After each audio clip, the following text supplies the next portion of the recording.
Hello, ladies and gentlemen, and welcome to the 626th episode of the GeekVerse podcast. More importantly, maybe a podcast at one point we thought we would never ever record. Deadpool 3, aka Deadpool and Wolverine, the review. We are here. I'm the Clown Prince of Adamantium Tresno, and I'm joined by... I am the intimacy coordinator, Kirkland Patzer. Hey, I'm the caster, Dilmas. I am the X-Man, Taylor Field. Yes, ladies and gentlemen, we got lots to talk about. This is going to be a big, juicy, spicy one. We got lots to tell you about as far as how you can support us. We got our 9-year anniversary stream coming up, but we'll talk about that a little later. I'm just going to get down in the nitty-gritty of it. I'm going to throw it to Mr. Taylor Field because usually I end with him. I don't know. I'm throwing him in because I feel like he's like a... I can't say born again X-Men fan, but he's a converted. You know, there was years ago, this man wasn't even on the Logan review. And if you're interested in any of our thoughts, if this is your first time at GeekVerse, we do a bunch of stuff. We have a video game show. We do usually weekly newscasts. We're always reviewing big IPs, even stuff like Long Legs, like Star Wars, Marvel, DC, all that good jazz. So look at the feed, subscribe. But if you're curious, if you listen and go, hey, what are our thoughts on the other X-Men movie? We've reviewed every single X-Men movie, and either they were put back into the feeds or we re-record them. So to that point, we re-record Logan because we also, I guess, we've reviewed every single episode of the animated series. I guess I can say that now, that if you want to go through it all, 97, 92, it's there. We got you covered. Exactly. But at one point, there maybe was a day that Taylor wouldn't have been on this. I know he's a Deadpool fan, but still, maybe didn't care that much about X-Men. But now he's been somewhat converted. So Taylor, big journey for you. Lots of X-Men isms this past year. Is this a good way to kind of close that chapter? Is this like a celebratory day, or was this maybe a big slump where it's like, oh man, I was hoping for that big exclamation mark at the end of the sentence and it wasn't? Where is this? Non-spoilers, of course, for people if you're listening for the first time. We'll do about 25 minutes of non-spoilers and our thoughts, and then we will get into spoilers and we'll give you a break and let you know. Taylor Field, the floor is yours. It was great. I loved every second of it. And I am so very happy that leading up to this, I got to get involved with the X-Men animated series and just get back into these X-Men movies and just really, as you said, converted, not born again, converted, and become a fan of these characters. More of a fan Become of an X-Man. Wolverine, become an X-Man. There's so much X-Men history and content that I really just came to love watching that animated show. And so watching the films and just having this much more found appreciation for the characters, because I was always more like the Spider-Man and the Avengers and all that than I was really the mutants. Mutants didn't really, I never really grew up being my team, and so getting to actually like appreciate it and watch it now with like you the guys FOH over here. Yeah. FOH, yeah. They're no friends of mine. They got the these berets. mutants. Just now being who I am now and getting to actually go back and watch all that stuff, it just creates that appreciation. And so getting to this movie, it was such a fantastic thrill ride, and I was laughing, and I was cheering, and I was having such a good time at so many moments. And I didn't think, maybe because you get to a point in your life where I think you can watch movies, and movies are just, they're for kids, yada, yada. But I'll say this, where I feel like when we were kids and we go to watch Shrek is a great movie for kids, but it kind of goes over your head, the jokes that they do for parents, right? Because they made Shrek, they set it up for that kind of humor and that demographic that your parents are. And it was kind of like shocking to think, like, while we're watching this movie now, a lot of the jokes here, I think a lot of things will go over like our young kids' heads, but I was like, man, we are that demographic that this movie is aiming for, with so much of the music and the jokes. It's like, man, they're hitting the notes for us at this age point. Even our parents would probably still clue in, because like they were around when we're kind of picking up on all these things in culture and whatnot. So that was a huge pro for me. I really, really appreciated it, and I was laughing a lot. And so there's so many surprises, so many good moments. And I went with my wife, and so she was having a heckin' good time too and laughing. And there's just so many fourth wall-y things that are just, it's so freaking funny. So I think this is definitely one that I need to see again, because I feel like there's so much that I missed on that first go around. I'm sporadically looking at every single scene, analyzing, trying to see things in the background and just trying to pick up on things. And I know I missed a lot, but there's a few things I picked up, and I'm excited to talk about all these things with you. There's a few moments of dialogue that really made me laugh that I'm excited to share with you guys, because I want to know if you guys caught on to that too. But even S-Bubs, which we'll talk about when we get into spoilers, he was popping on our Discord. Go join our Discord.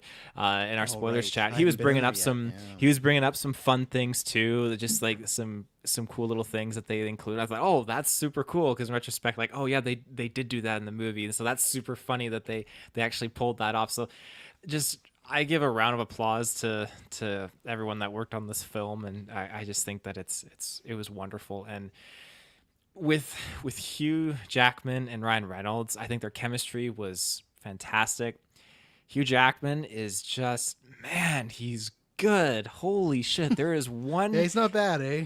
He's not bad. There's He should there's stick one around. scene. I don't know. There's one scene where he's just he's having some dialogue, and holy shit, it's just so freaking good. It's just crazy. I can't even just say one scene. So many scenes. He just really embodies this character. And of course, we've seen him embody it many times over, but he just, every time he does it, it never feels repetitive, never feels the same. He's just so good at re-immersing and bringing you as a viewer into the fold and into the trauma that this character has. And so I think that's just, it's great. He's such a great actor. And yeah, Number of course, 9. Ryan Reynolds. Number nine for times he's done it now. So And it never gets old. He can keep doing it. And yeah, Ryan Reynolds just, I need more Ryan Reynolds Deadpool in my life. It's so good. But I'll leave it there, because I got some notes. Can't wait to get in the spoilers, and I will pass my torch. Mr. Muss, you want to take that torch? I'll take that torch. Yeah, I mean, I'm in the same boat there as Taylor. It's a good boat to be in. I absolutely love this movie. It was so much fun from start to finish. There was like a moment very early on where I'm like, I don't know if I like this story that we're going with here. But that was like, it was like a minute, and then we kind of went past it, and then everything after that was just gravy on top. I think, so many people were disappointed with Multiverse of Madness because they just had such high expectations for like what the cameos would be and the fun stuff they could have done there. I feel like this is like that. Like, if people wanted that factor out of that movie, they got it here, and there's so much payoff in that sense for characters appearing or reappearing or appearing for the first time. Just so many fun things there that I don't know. They are cameos, and some of them could come off as cheap, but none of them really did for me. Like, it all felt really authentic and earned. And to use that word, like, it felt very much like a love letter to, I don't know, some of these movies of old, some of the movies that got us to where comic book movies are today. And so I like that celebration angle of it. And yeah, from like the story side of it, like, it's a great story for 2 or 3 characters here, like just getting some really good stuff. I think the villain is really, really well done, really fun. Yeah, I just love it from start to finish. It's hilarious, of course. My theater was so jazzed, so many people popping off at so many different moments. So it was fun to be in the mix of that crowd. It just felt like being in a mosh pit of people just popping off with everything that was going on here. So yeah, I don't know, like, in terms of negatives, I don't know if I really have much. Like, I really love this thing from start to finish, and I don't think there was many, if any, weak spots here. So I can't wait to break it down with the spoilers, but I do feel like there's not much I can say without spoiling stuff, because I want people to go see it, on their own, which I'm sure they already have. Mr. Patzer. I'll take the torch. It's funny, Dylan. Like, I think I had the exact same moment of in the early portions, and it's certain worries that I had going into the movie, actually, and I'm like, oh no, this is actually what's gonna be bringing down my score overall for this movie. But this movie, like, other than like that one minor thing, I feel like it's just like 10 out of 10 across the board, and it just like lifted that up, and like I was able to just enjoy it beyond kind of what was going on with, I guess, just a certain plot thing, which I guess we can talk about later. But no, I fucking love this movie. I was laughing so hard. I was crying at one point in this movie. Like, it just took me on a total roller coaster. It was funny. Shay was like, "I think you were the loudest person in the theater." I'm like, "No, Travis was next to me, and he was much louder than me." I But was no, booing the this whole time. Can't believe this. They're ruining get it off Logan. the screen. Yeah. Fuck you, No. Feige. Cameos were just 10 out of 10. Like there was so many like surprise. Like I feel like there were some things I was expecting that just hit better than I was expecting them to, and then there was unexpected moments that just hit like a hundred times over. So I fucking love this movie. It was definitely worth the wait, and I'm very, very happy that it met my expectations, because leading up to it, like I was saying, like I have very high expectations for this movie. Like I don't think they can surpass what my expectations were, and I think they did with just how far they went. And Dill, I thought you chose good choice of words there, but just like this definitely feels like a love letter to certain things of the past. And it's just like it was like like the stuff that they did around that, it just like caught me off guard, and I'm like, I was not expecting this at all. And like that's where I was like in tears, and I was like, oh my god, this is beautifully made. And I think any worry that I had of like the MCU like change, or like Disney changing like what Deadpool was, like it felt like slightly different, but like I don't even think so, because it's more so we just have more options to play with now that we're in the Disney sphere. And yeah, there were some jokes in here I was actually very shocked that they even made, of like fourth Wall-E type things, or just comments on people's personal lives that I was just like shocked that they went there on, but they fucking went there. And it's like, man, this is Deadpool. Like they're going balls to the walls. So yeah, I think it was like a damn well near perfect movie, and I fucking loved it. So yeah, I'm very, very. It was a good day. It was a good it was a good night experience, and definitely the most packed of a theater I've had since. I said Emily, I thought No Way Home to me. No Way Home, I Yeah. think, was the last time I was in a theater Probably. that almost every seat was filled. I think I've had like the 75%, but to have every... Actually, no, I'll take that back. The opening night of Barbie and Oppenheimer actually was like that, especially Barbie. Barbie was filled to the gills, Yeah. so I'll take that back. Oppenheimer, not exactly, but I think Barbie was the last time I was like, oh, there's not a single seat left in here, you know? So... Yeah, and like there's people in the shitty seats in the front. Yeah, front, just So, doing that whole neck thing. Yeah, I love Yeah. it up here. But no, great time. So yeah, good movie. And you should, if you're listening to this review and you have social media, just turn it off, because they're literally just spoiling the whole movie at Comic-Con. They're talking about stuff, they're showing stuff because they did a Deadpool panel. So it is the thing that it's an interesting approach, because when I got home and saw all these notifications, like, really, they're showing this and they're showing that and they're talking to this person. Like, that's a bold thing. So it is a thing. If you have social media and you don't see this movie in the next 24 hours, you're just gonna be spoiled on You're done everything. Yeah. So if you're listening this morning and you haven't checked your Facebook or your Twitter or your Instagram, if you have that sort of algorithm, I'd say just go. Unless you don't care about spoilers, I'd say go blanket. But yeah. So for myself, it's interesting because I think there's always the distinction for me of like the best movie and favorite movie. I think if we're talking in the critical best route, I can see why many people would have this at the bottom of the trilogy. I could see why, for me, when you talk about the multiverse movie or the big crossover movies, I think easily it's not as good as Endgame, Infinity War, Days of Future Past, No Way Home. Like, I think I confidently already after one watch can say, okay, it's the lower pack of those, but for me, it's like the lower pack of the S tier, which isn't a bad thing to be. So that's where it is for me, where as far as in that favorite realm, it's high up there. It's everything I wanted, and I guess I could say a little bit more, but I kind of expected them to knock it out of the park for me, right? I could see why some other people could not enjoy some things. Oh, do you need that cameo? Is the villain? Yeah, the villain is a little thin, but like the villain's always been thin in these Deadpool movies. Ajax, the villain of the second movie is like some priest, and then you got like Juggernaut. Like, even we talk about Logan, like these movies, these characters specifically, they are about their two leads, right? And they do a great job here of still making it about that.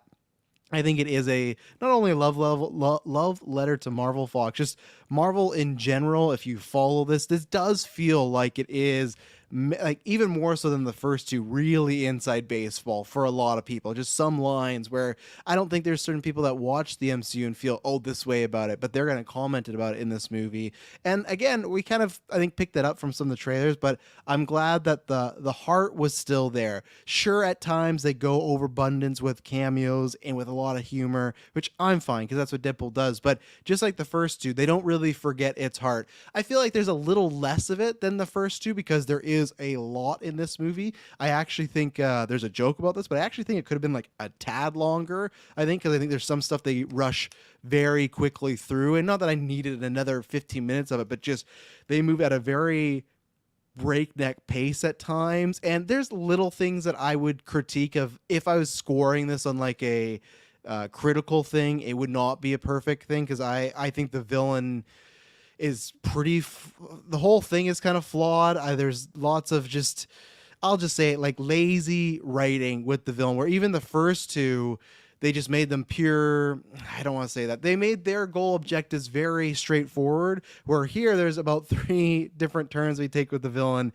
And when you think about them all together, they don't make sense. So I think there's a few more things when I rewatch I might pick at. But the stuff that I love is so good.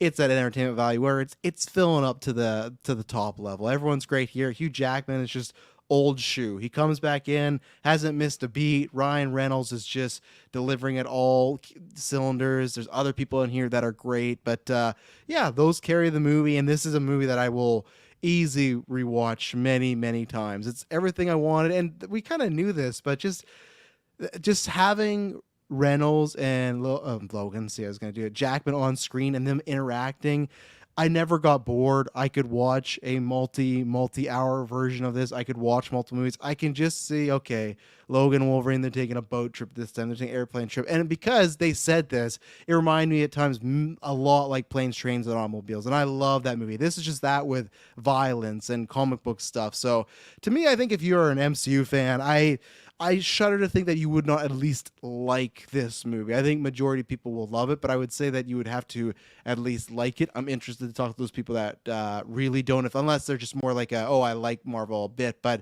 I don't know what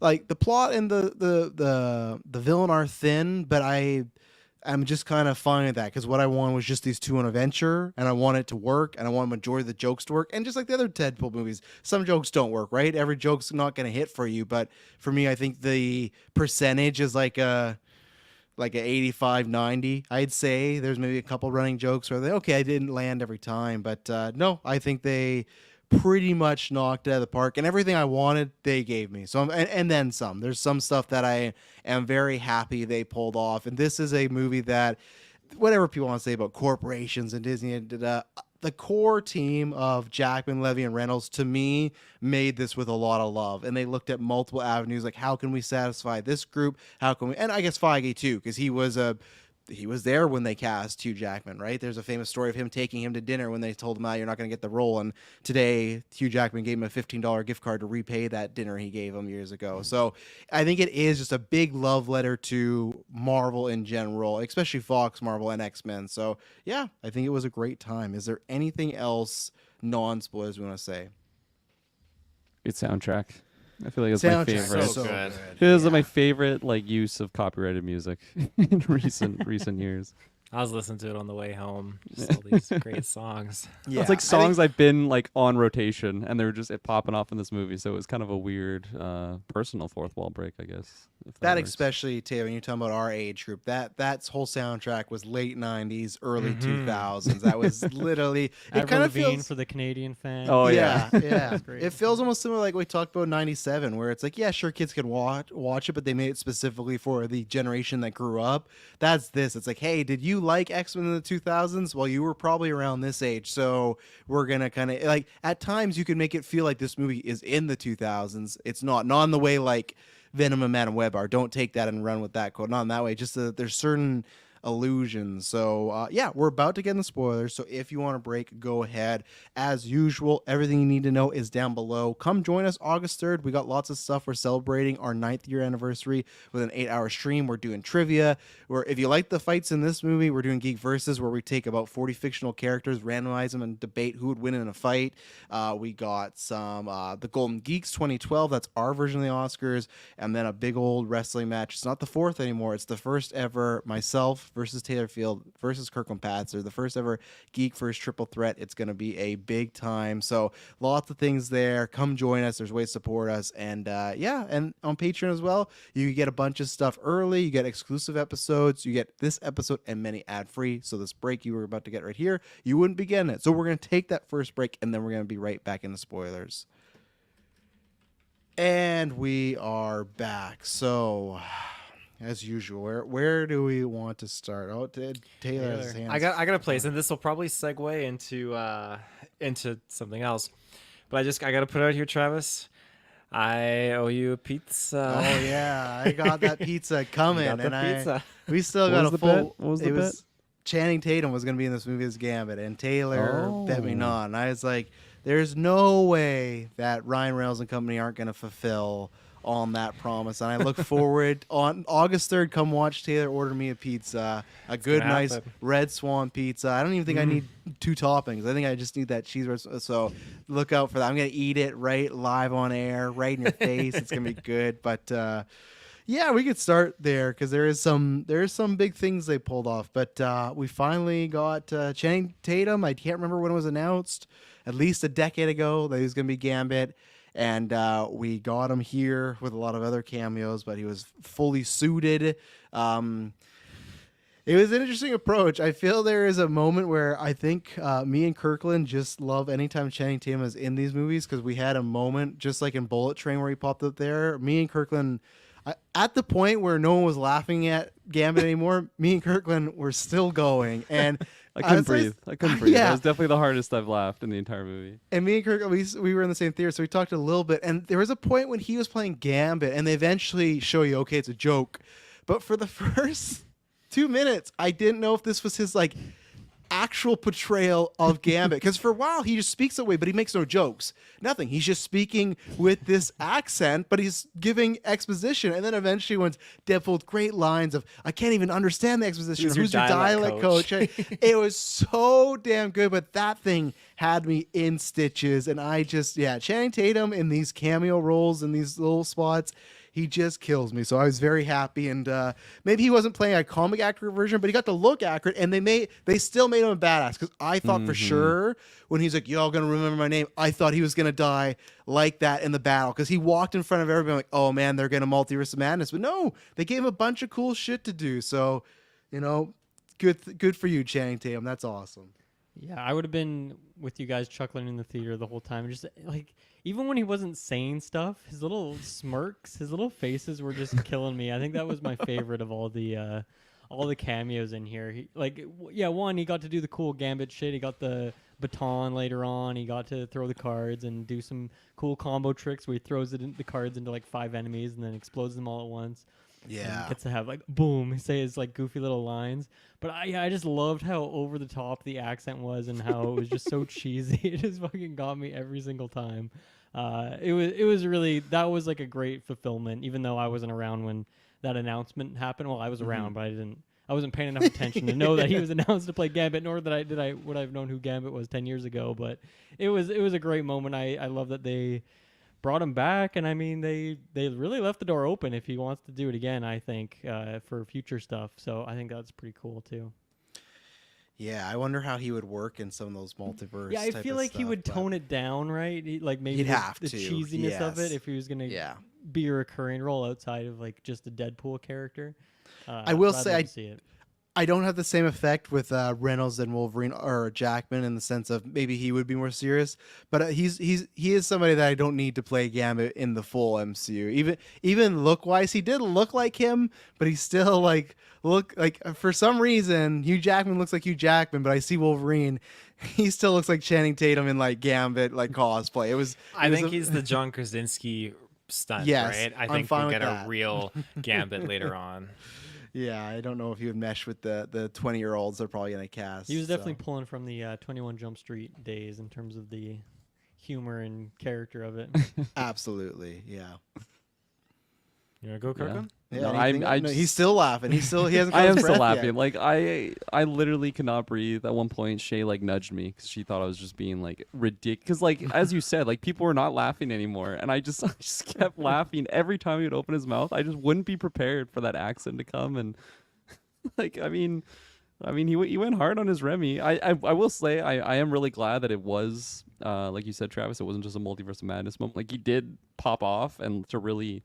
I mean, especially that he really wanted to do the role like a decade ago, and like he still had a nice pop off moment. They didn't just murk him. That would have been pretty savage. Especially the fact that they're like making jokes about like, oh, you really wanted this, and none of us, or whatever the line was. It's There's like mouthful because and they're all talking about like we'll be a hero again. He's like I'll be here for the first time, like like all like it's great. Like everyone's like reminiscing on the Fox Marvel movies, and he's just like happy to be there finally. Like yeah, where he says something like yeah, and you get your big shot finally after all this time, And sometimes he acknowledges, sometimes he doesn't. It's like because I think that's why too. It's like.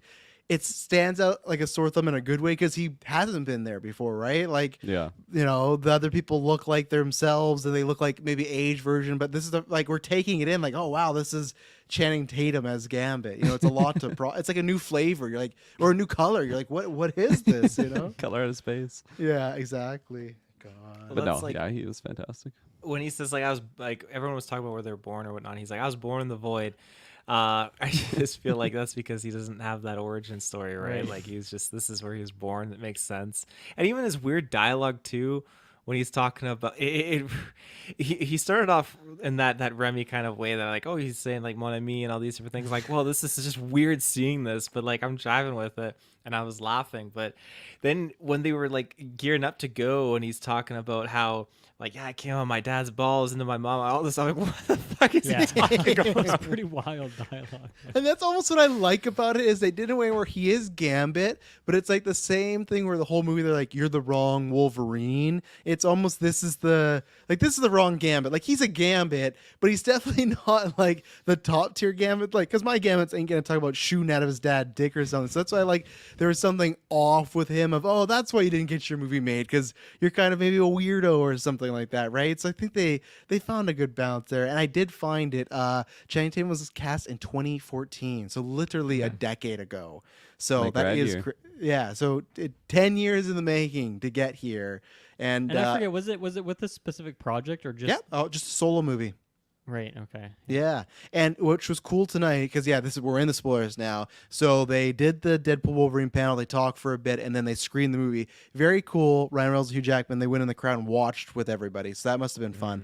And then after the movie, they said they were gonna do a Q&A. They really didn't. They brought out all the cameo people except for one, but they brought out Tatum. They brought out Daphne Keane. We'll talk about the other ones. And then when Tatum came out, he was wearing the same Gambit shirt he was when they announced him at Comic-Con. So it was like that's cool. it's literally a full circle. But that's what I was saying. If you haven't seen this movie, they're literally just, hey, here's everyone in this movie, and they're just on stage. And like tomorrow, that's going to be everywhere. Let's talk about some of those other ones. Right now we only got one of them, Blade, and we got to see that today. Wesley Snipes back. And I'm gonna be the only Blade. Which is, ooh, okay. And that That was long so pause in the good. camera by Reynolds, because it's like it works two ways of he won't be the only Blade, or it works like, oh yeah, they are having a lot of issues. Like it's like a double entendre in a way, right? Like it's so good. But what'd you guys think about Blade? Wesley Snipes back after 21 years. Sorry. Yeah, like I know we must have talked about him at some point, but we talk all the time. I can't remember all of our conversations. But yeah, Subscribe. so I don't know if there were so many of these that I really just didn't see coming because we talked about Gambit so much. We seemed so certain on that, except for Taylor, for example. Yeah. But yeah, some of them we knew coming, like Elektra. We saw that one coming. But yeah, Blade, that was a real fun surprise. And I don't know. I mean, we did the retros. Like I've seen those movies, but my memory for them has already kind of faded past me by. But it was a really cool moment. And yeah, once again, like what I liked about all the cameos here is I don't feel like any of them were just there for like a one and done scene. Like they all got kind of multiple scenes of dialogue, or they got to do some fighting as well as have some moments or slight references to their previous thing too. So I think it was great to not only have that scene when they're all meeting, which is really fun, obviously just because of the shock value and the conversation, which is also a lot of exposition in there, but then also have the fight scenes later on, and especially in that fight scene, like in the giant man costume at Cassandra Nova's base there, they give everyone a moment where the camera's following them for like 20 seconds and they're popping out, except for I was wanting a little more X-23. I agree. She kinda fucked got up the show instead. Juggernaut, but that Yeah. was like her only kind of fight sequence. That was a bit disappointing. But for the other ones, like we haven't seen them in a very long time, so I guess maybe that was it. They felt like, oh, Logan's not that old, even though it's, oh my God, 7 years old at this point. Yeah. So, but yeah, it was great. I just love all the different tools he had. I love that he was using Punisher's bazooka. Like that was a fun reference there too. Which Punisher? There's been like 5 of them, but there's only been one blade. That was Yeah. a good set for that line. And yeah, my hope with the X-23 thing is just that they're like, well, we're gonna bring her back, so like we can do. That's my fingers crossed. Where like Snipes, who knows? Like Elektra, who knows? They could bring them for like some, the big bad villain kills them and whatnot. But like I did like the scene between her and Logan though. That was like a nice little. It's like a bonus scene coming off of Logan. Obviously, like that's it's like an their tale. epilogue kind Yeah, of way. yeah, totally. Like that was like a scene where I feel like right before that I was literally dying laughing by Gambit, and then I'm like still recovering from that, and then we go to a fire and it's like somber music, and they're like having this really like heart to heart, and I'm like almost in tears. I can't tell if they're laughter tears or actual emotional tears, and like it wasn't overly done. Like they're trying to like redo Logan. It was just like basically just saying the message, like you were never that guy until you were. So it's just such a great line. But Wesley Snipes, I think I audibly gasped in the theater. Like I was just shocked. That was one. I feel like I was expecting like Ian McKellen over Wesley Snipes, especially just like the history of like him and Ryan like in the past of the Blade movies, and then they even like say the line. Or I don't really like you. You never really, you never did. That line was so good. I don't like you. You never really did like me. It's so cool that they figured that out. Yeah, and like. Yeah, just to have him in here, but also like pop off, like you were saying, Dylan, like when they're in the Ant-Man, Cassandra Nova's like base area, and like to just see him like slicing people up, and that one guy shoots at him, he pulls out his gun, it's just like a close up. I'm like, fuck man, like he's still Blade, like this is badass. He's totally capturing the badass nature of that character. And like Elektra popped off as well. That was a really really fun one to see. That was one like X-23, like I was expecting it coming into it, but still. Well, they report that like last year we had covered that because that was like probably like an S tier one where it was odd because it was like announced as a casting, but then at the lead up they wouldn't talk about Gardner. So I feel like something slipped along the way that they didn't want that to come out, and it just fully did. But it was still cool to see her, and she got one of the best jokes of the movie too. Of, oh, I'm so sorry. Like, what about Daredevil? Always going, oh, I'm sorry about Daredevil. That's all right. It's such like it's oh man, just it's so clever, and it's so just fun that they're all willing to do that and not gonna be like hoity-toity about it, and like I don't know, like they know where they are, but some actors might not want to, right? They may, let's leave that. But it's like even Affleck, I think, would get a good chuckle. Like that's that's a good joke. That's a really good like one-liner. The one that like shocked me was the Wolverine divorce body one. I'm like, when did they get divorced? Like that was really not long ago. Reshoot or re-record that line later on, kind of thing. Yeah, but then he fucking ripped off his shirt, and he had that bod. My gosh, and even just having the cut off arms like on Hugh, it's like, god damn, he's massive. Like his shoulders are so massive in these roles. I don't know how he does it, but he's chiseled out of granite. He's much bigger than that first X-Men movie he ever did. Like 100%. Looking like one of the engineers. My gosh, Prometheus. Well, even then, which is like. Like such a great moment at the end credits. They do that whole tribute to all of them and behind the scenes. That was the one that I was totally crying at, especially like I was like expecting something comedic, and then I'm just like, oh my god, like this is crazy. Like I didn't realize how much attachment I had to these movies actually, especially just seeing like Hugh doing behind the scenes shot of like how nervous he was coming to it. Like, am I going to be able to do this role? And then here we are 9 projects later, and it's it's emotional. And like even then, his size, if people don't know, he was not the person that was cast in the movie. It was Dougray Scott, who was the villain of Mission Impossible 2, but that's why he dropped out because he chose to go do Mission Impossible, and then he was like this runner-up, so they call him back. So that's another reason why he's not that big in that movie because he didn't have prep time. It was like you got the role. We're shooting in like 3 weeks. Get ready. So he legitimately was not almost this character. It was very close. Like that's the whole story about Feige. He took him out for lunch because he felt bad because he's like you know, even Jagan's like, oh, I know I didn't get it. It's fine. You don't got to take me out. So like that is like a fun full circle. But yeah, that was great. And just even the shot of them.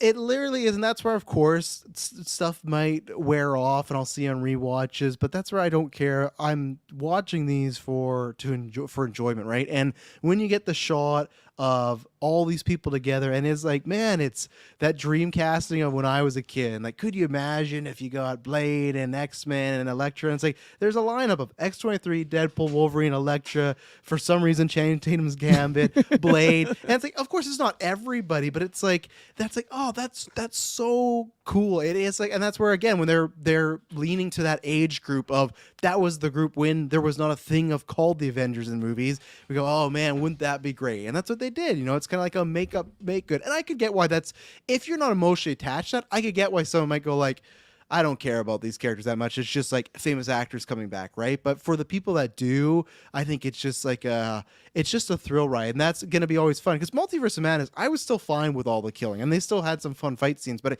I think with this one, it's different, as these are big legacy castings, right? Where like Xavier, he's been around for a while, so to me that was fine. Krasinski, he was new to the role. Haley Atwell, she's been around a bunch of the MCU. Like even then, like Monica, like they're not ones where people feel precious. But I feel like if Wesley Snipes came back and you kill him within 3 minutes, that would be even more so. Like, man, that's such a bummer. Like that wasn't even worth it, you know? So I think this did work better, where I still defend the Multiverse of Madness scene. This worked better for them to have roles, even like.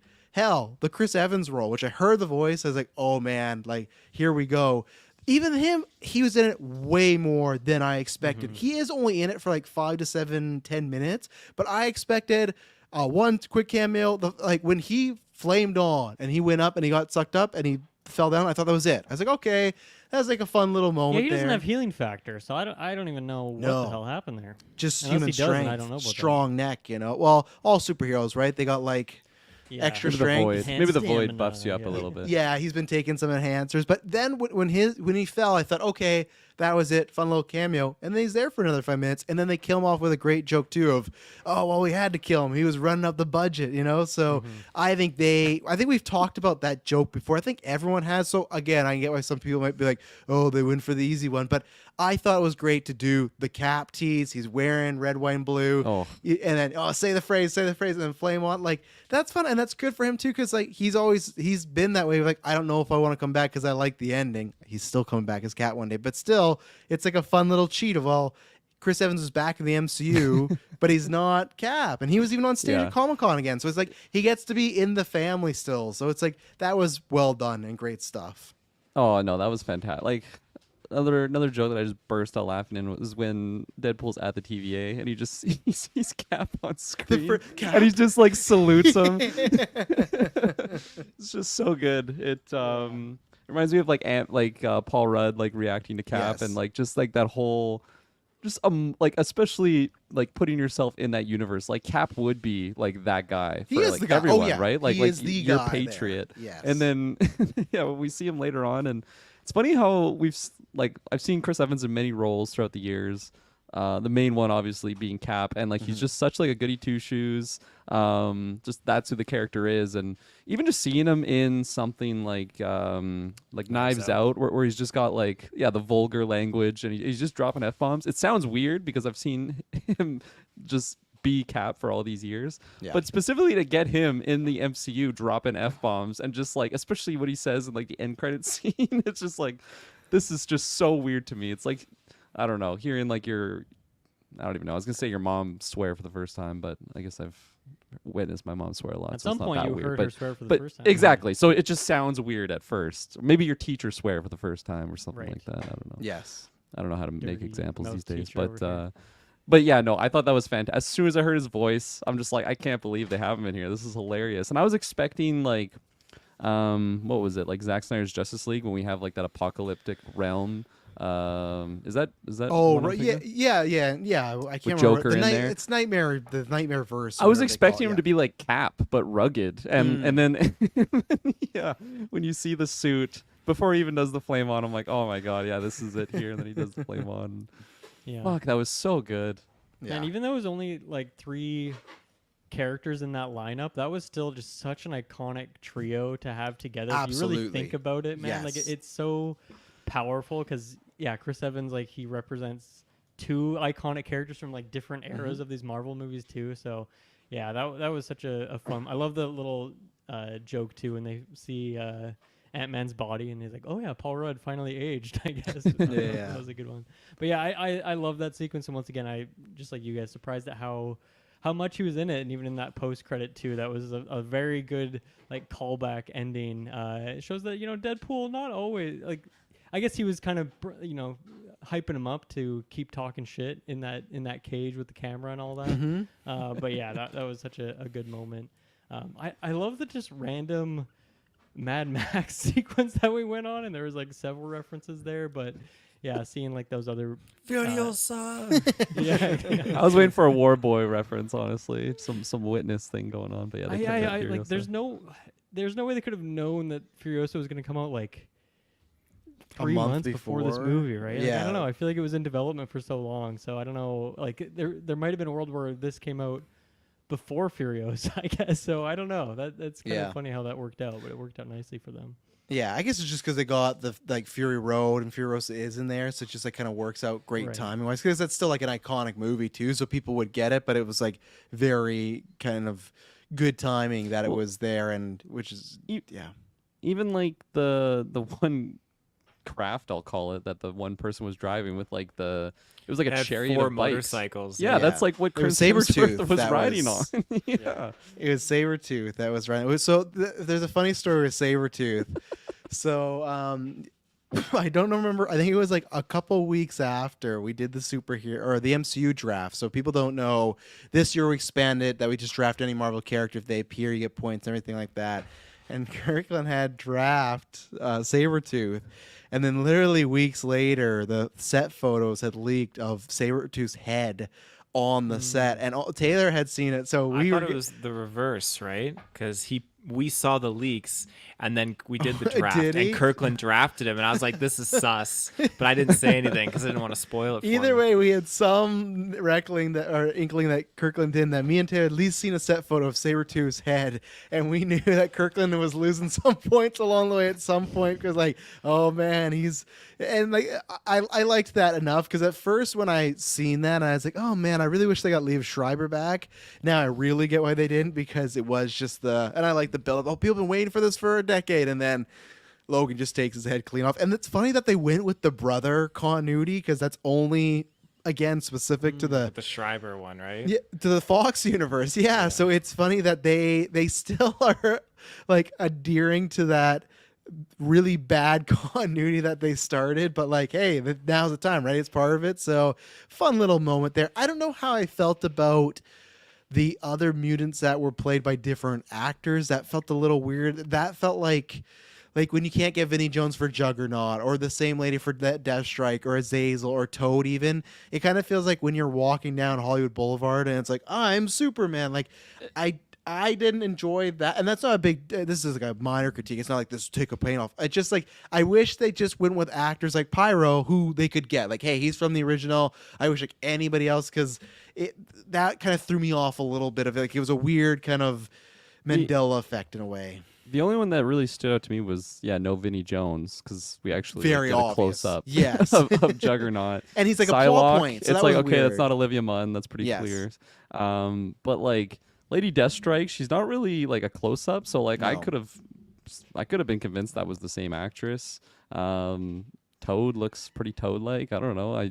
That's no Ray Park Darth Maul. That's not Darth Maul. What was the other one you had? Azazel. Azazel, I yeah. could have swore that was like that's the not same him. one. I know that guy. So I just watched First Class this week. It's not him. That guy has a bit more distinct Okay, features. well then so. a good replacement. I thought, because I was like, wow, they actually have that same guy. Like, and we Yeah. do get a close up of his face, so maybe it's He is just good just a makeup, dude in I red guess. paint, so it's easy to like do But that, like, right? still, like the facial structure, yeah, like yeah, they did a good job. I like that they had the goofy ass Juggernaut costume from X3. Yeah. Though, because that's just so iconic. Yeah, I guess that's like the tricky one because it was a plot point.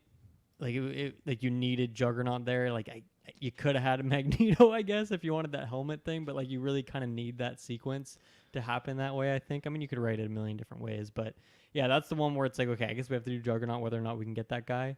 But yeah, the other ones, it is maybe a strange choice.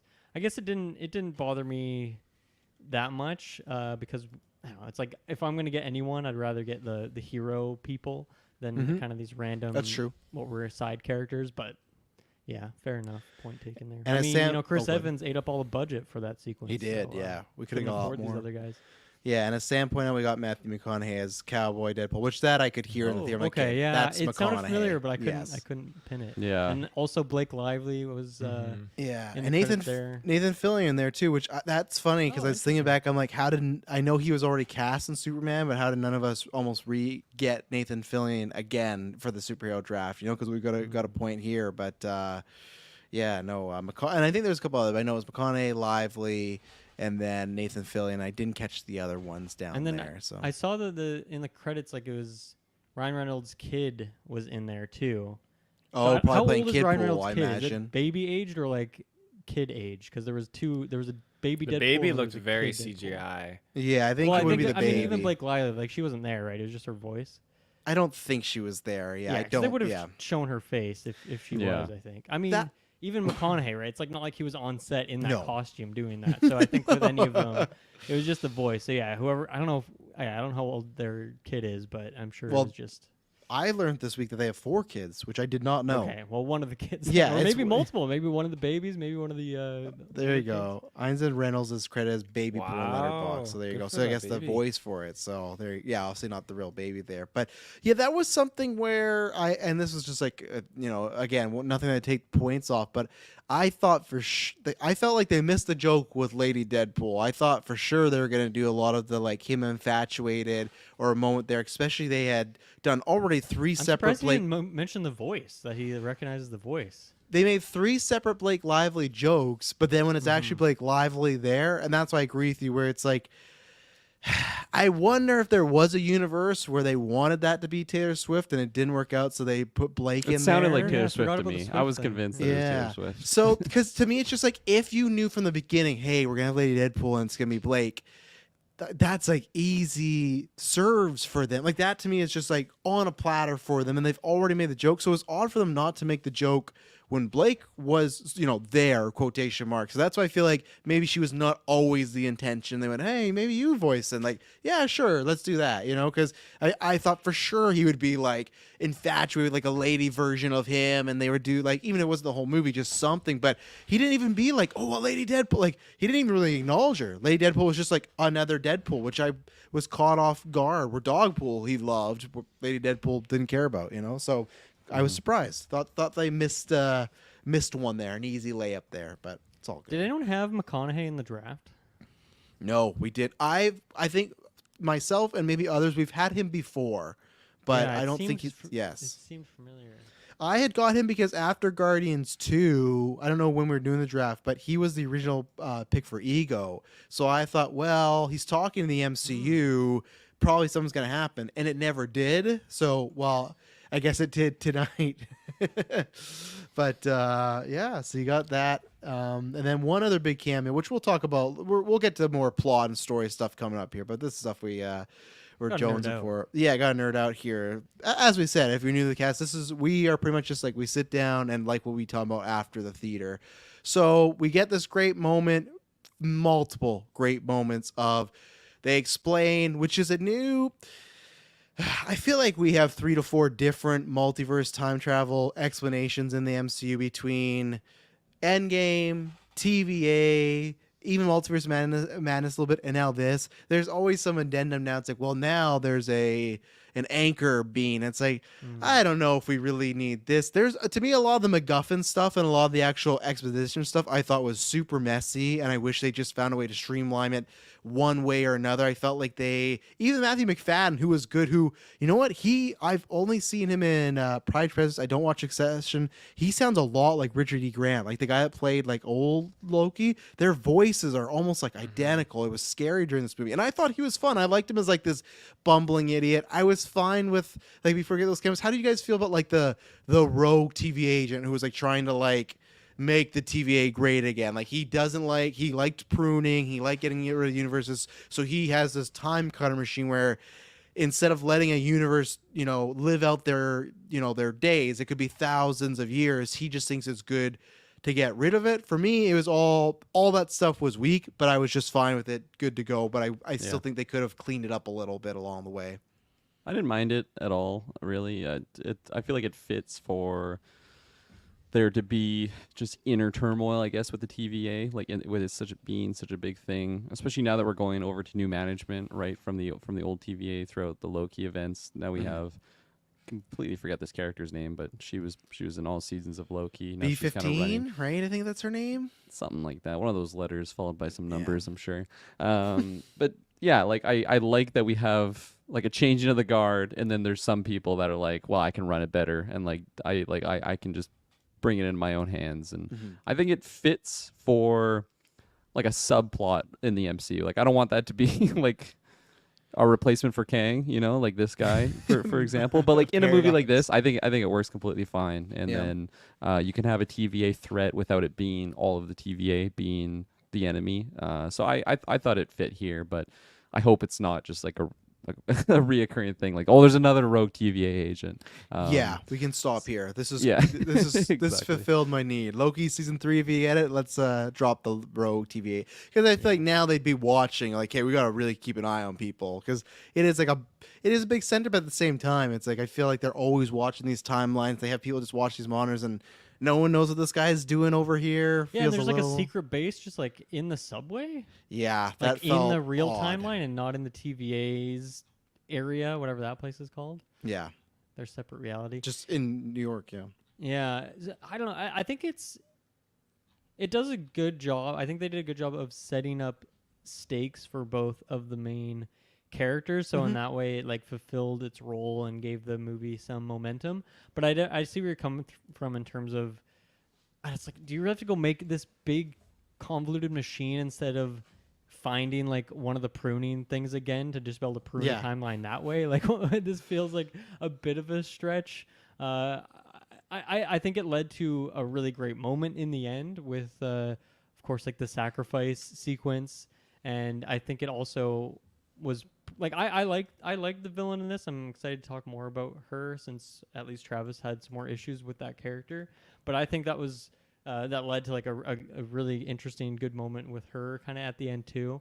But yeah, I think the more I think on it, for sure, it maybe is a bit weaker. And yeah, there's even like when Deadpool first went to, or when he was first brought to the TVA and he was having that first initial conversation, I was feeling like that sequence was maybe a bit too long, like a bit too much exposition.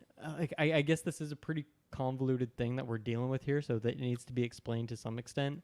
But yeah, maybe there was like some ways that they could have made it a bit simpler. But I find the TVA stuff, like I've watched all these shows, I've watched all these movies, but yeah, it's getting confusing in terms of timelines.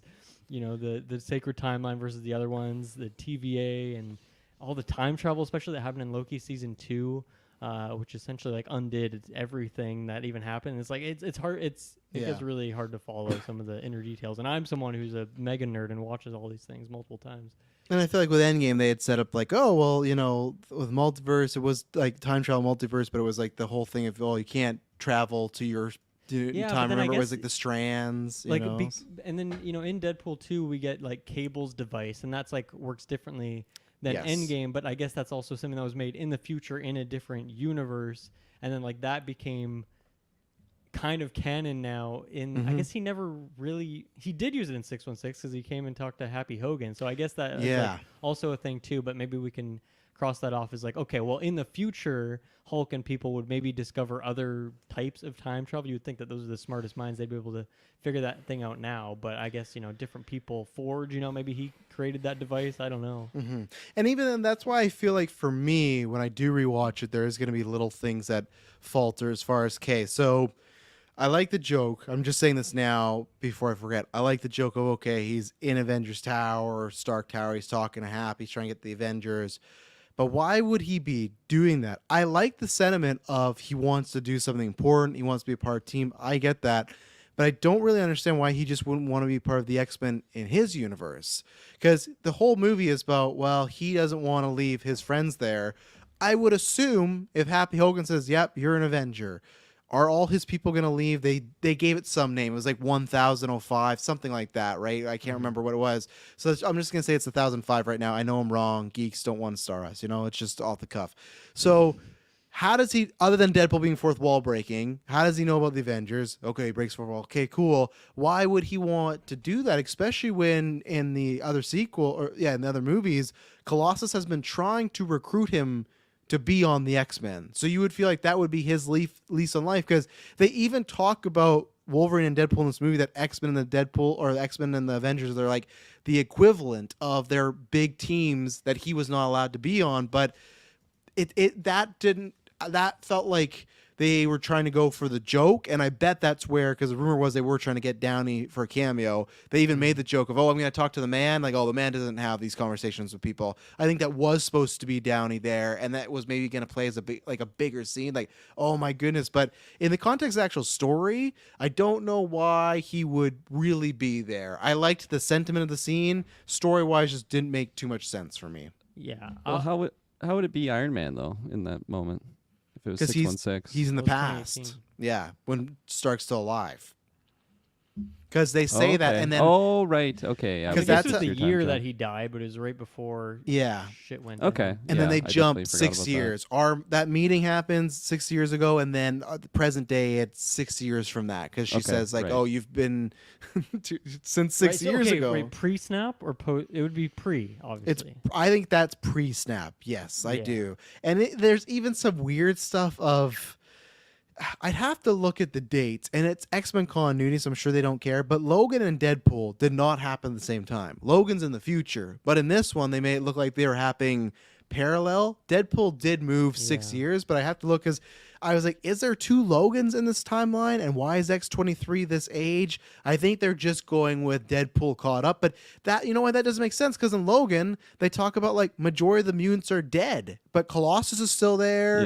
Yeah. So it's messy as usual, Fox Yeah. universe stuff. So the Logan stuff, that was Earth, what was it, 1005 or something? it should like be, because that? he talks about him and you were here on our world, right? So I'm assuming Yeah. Logan is in the Deadpool world. So I had assumed he just like crossed over by using like the TVA device to like go to that Logan realm, and then the reason why X-23 is here, it's because she's in the void. Like, it's just kind of a crossover place. Like, it doesn't really matter which universe she's really in. So they there. brought her to this universe as well, then, I guess. Like after after? the fact, you're saying, yeah. So she wouldn't be. Yeah. No. Yeah. But then there's still a Laura bouncing around, like a little kid Laura. In the one that they brought her to. is Yes, what you're right. saying. If that's the Yeah, same one, because Logan probably. takes place in 2029. which So we're not that's at when yet. it takes place, which we're not. I don't think we are at the Deadpool timeline. Well, yeah, because I guess the snap wouldn't have affected that timeline. So that's where, for me, there is some messy stuff where I'm like the X-Fox continuity. You just have to me, I'll wait till a chart comes up, Yeah. but it's a little messy. But why? Again, this is where I do the best and fair argument. If you're looking at critique, absolutely. But do I like the scene of them all being together in the same timeline having dinner? Yes. So I'm just at the end of the day fine with it to go, okay, whatever. I'm happy this Logan got a happy ending and him and X-23 are back, right? So Mhm. Yeah, well, that's what I alluded to in the non-spoiler section. Like, the part that I was beefing with the movie was very early on there, when we were getting that sequence of, okay, so Deadpool, yeah, he got rejected from the Avengers, but I had those same questions of like, hey, well, what about the X-Men, or what about Yep. like the team that was forged at the end of Deadpool 2, and they were Yeah. all happy and working together, and it's a family movie, and they had the family at the end. And then I really didn't like that. Okay, Vanessa broke up with him, and that was like an off-screen thing. And then we get, one scene of them like at the dinner table talking about like why it's happening. And then like him working at like a car sales, like to me, after watching Deadpool 1 and 2 again last week, like that didn't make any sense to me for like that character to go down that path. So that was where I was like, oh, okay, I'm not loving this story direction here. I understand like why they did those things, and I understand that if they did explain all that and had more of those but like showed more of that on screen, I think that could have added just 15-20 minutes, and it probably would have not been the most engaging stuff. Like when I rewatched Deadpool 1 and 2, and some of the origin story stuff or some of the flashbacks like don't really hit as hard when I'm watching them at home again. I'm like a little bit bored by those sequences, and I think it would have been the case there. But yeah, I didn't really like that we skipped past some of that, what feels like pretty important character stuff. But then also it's like, I know there's so much going on in this movie, you don't really have time for it. But I would have liked another way. Like I don't need Deadpool working at a car salesman. Like that's never what I can't see him ever getting to a point in his life where that's what he would go do. It just doesn't really make sense to me. Yeah, that was definitely the weakest part of the movie. Was that what you were me. talking about in your non-spoilers Yeah, too? no, Same 100%. sequence, yeah. Just like coming into it, I'm like, how are they going to explain like him breaking up with Vanessa? Like that doesn't make any sense over what we just went through with Deadpool 1 and Deadpool 2. Like you'd think they would be the closest ever, and like they are. Like he saved her, he brought her back from death. Even I guess from it her was perspective after the near death or death scenario. It's still it doesn't make sense. And like there was a glimpse where when Cassandra Nova's like in his brain, and then they have that flashback sequence, and then he's like tripping out, and he's like, it wasn't her that said it. For a moment, I'm like, oh, like maybe Cassandra Nova like went back and like fucked with her to like start this whole breakup sequence. But then I'm like, I guess that wouldn't make sense actually, because they wouldn't have interacted before this point, and it was really just the flashback that she was fucking with. So yeah, I thought all of that was pretty messy, and I was with you. I think the car salesman stuff, like that was probably the least the humor really hit for me. Like I kind of laughed at like the callback to the, what was it, like the Honda Odyssey when Kindpool gave him that van. Like that was kind of a funny moment. And then of course we get the lines like, man, I was wrong. This van totally fucks or fucks so hard, or whatever the hell he says. And I love Peter. Peter's Yes, gold. Like he hits 100% of his jokes for me. Yeah, he's great, but I definitely think that was the weakest portion. And because that was so early on, again, like I don't want to count my eggs before they hatch or whatever the saying is, but it was just like, oh, here we go. And then it was just like fucking banger after banger. And then of course we had the whole Channing Tatum moments. Didn't even mention, but the Henry Cavill cameo. That's what I was getting to. That was probably my favorite one. Yeah, like the entire movie. That line of like, we'll treat you so much better than those assholes down the street. Like I was just like, man, this is just gold. I can't believe Henry Cavill's on screen right now, looking shredded with the claws. Cavill, That was just golden. So although I was a little bit worried and dipped, and Travis, you're bringing up some good points too of just like maybe some weaker moments in the plot in general, but like for enjoyment reasons, and I think you had mentioned it, like if I was gonna rate it critiquingly, like I could probably knock it down a couple numbers, but like fuck, I sure enjoyed this movie. So it's tough, because would I change that stuff to possibly miss out on some of these great moments that we had later on, the cameos? Absolutely not. I wouldn't want to touch this. I feel like this is a perfect dish for me. Yeah, although it might, I might not love all the ingredients in there, but the end result is great. But that's where were we going, where they set up this timeline where, okay, they lost a prime person. I like that Deadpool does think it's him, but no, it's Logan, which it's kind of funny too when we talk about the Cap thing about where he is. I feel like Cap, and he's not dead, but like Cap is what Wolverine to the Fox universe, right? Like to them, the way they show Cap, he's like the anchor almost. I don't know if they're doing that. I'm sure that's going to play into something. Again, I think that's a it's a weird plot point to have in the future, that there's one. I particularly don't like that there's just one person, and if they die, that's the end of the universe. I feel like that's a bit too much. I get why they did this for maybe Hugh Jackman, because it puts some big specialty on him, but I really don't want the moment them to reveal, like in the 616, it's this certain character and we got to protect them because X, Y, and Z. Like I think that's an element down the line. I kind of hope, kind of like this Time Splitter thing, that they really don't do again. I think the anchors could be a hindrance, and it could just, and it kind of limits you story wise too, because I just feel like, well, if we find out, let's say Sam Wilson, he's the anchor for 616. Well, at no point do I think Sam Wilson's gonna die, because I don't think the 616 is gonna die, right? So it's just like a weird sort of thing. But they explain that, okay, Wolverine's the anchor, he died, and you've been chosen by the higher ups, Deadpool, to join the sacred timeline. But his idea is, well, if I could get another Wolverine on my timeline, that could save it. And we get just one of the best, he even says, oh, montage incoming, just one of the best things ever. Multiple allusions to all these different comic book storylines. He's got like the Ultimate X-Men look with like the black and like not the Ultimate. Oh, I'll try to remember the name, but he has like that black and pink and like the very rabbit hair. He's on the X-Cross, which I just loved. Just like, is this a bad time? Should I, oh, you're not looking too good and You everything. okay? Yeah. And then to start it off, and this is why I always say the same thing, we'll get to the mask, but we get comic book accurate Logan, where it's Hugh Jackman, the size like when Wolverine's supposed to be 5'2", 1 or whatever it is, and he's this little guy, and that's why it's like, yeah, that's why I'm fine with the comic accuracy. And then when I saw the shoulder, I knew it was Cavill, because that's the thing. We talk about Hugh Jackman, right? And he's always in the best of shape. He gets toned up, everything. But at the end of the day, Henry Cavill is just like a big dude. And when I saw that, that's where it's like, that's not Hugh Jackman, because Henry Cavill is just naturally very like muscle tone big. Hugh Jackman's 6'2", he's a big guy. And that's funny, because they showed the shoulder and then they went away from it. And I was like, oh man, like what's there? And we even got Old Man Logan, like real Old Man Logan with the cowboy hat, but then they go to him, and yeah, like Kirkland alluded, they made the joke about DC and we'll treat you better, which is like, that's the online sentiment. And that's where I get some people might be like, oh, they just take jokes people make, but it's just like, to me, it's a fun, like bringing in comic book history from both sides. And as we've said before, even Feige said today they don't plan on recasting Wolverine anytime soon. I think Hugh Jackman's around for, I'm not going to say 10 years, 90 but years. close to, yeah, 90 years.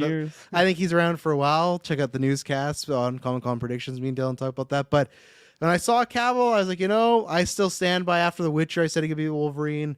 I still stand by it. He had a good enough look. He's a big duck guy. I would have. I hope to see him again in a multiverse thing, even if it is to die. But that was. I think that's for me the most impressive one to do, because it is like a. I don't know. It's a very. It has a lot of layers, that joke and his appearance. So it was great to see him as Wolverine. So. Agreed. Let's take our next ad break, and we'll be right back.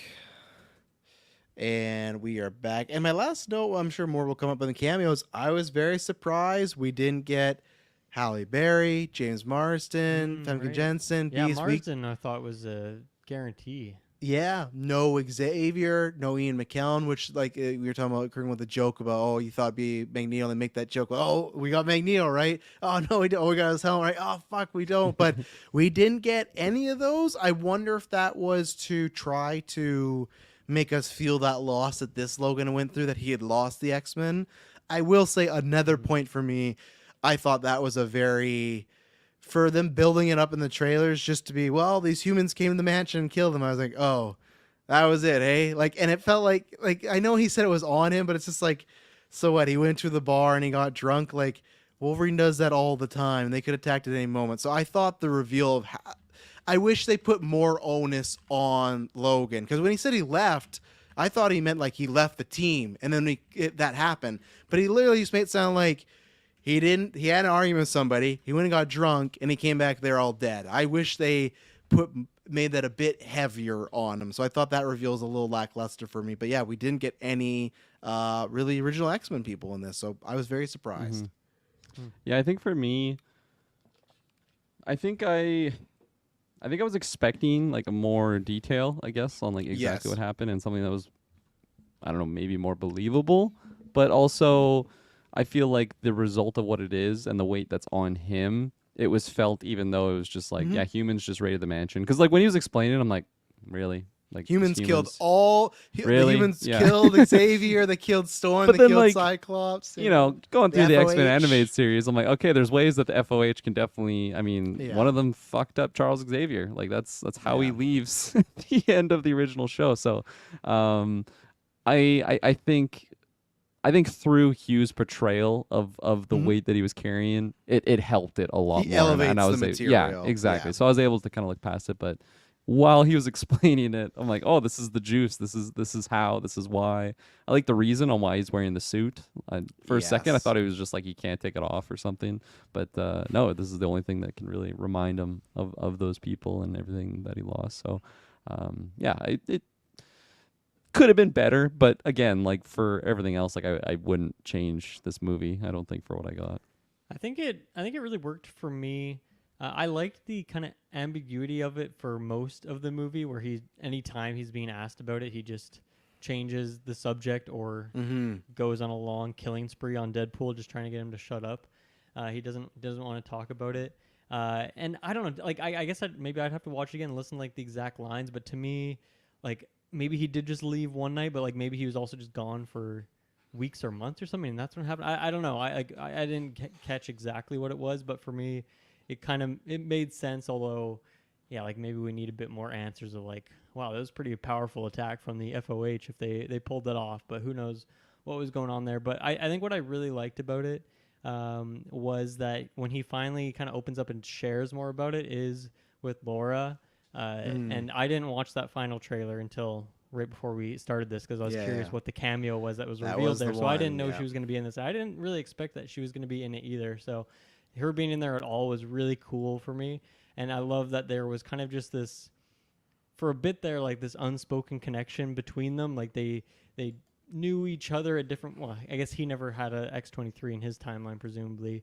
She had a Wolverine. And so we kind of got to see, like, even without talking to each other, they just have this understanding of each other, very much like it happens in Logan, and then they build up that connection over time. But even though they didn't have a ton of screen time together, I still feel like they had that chemistry here, and it was obviously they do have the chemistry because they did a whole movie together previously. Yeah.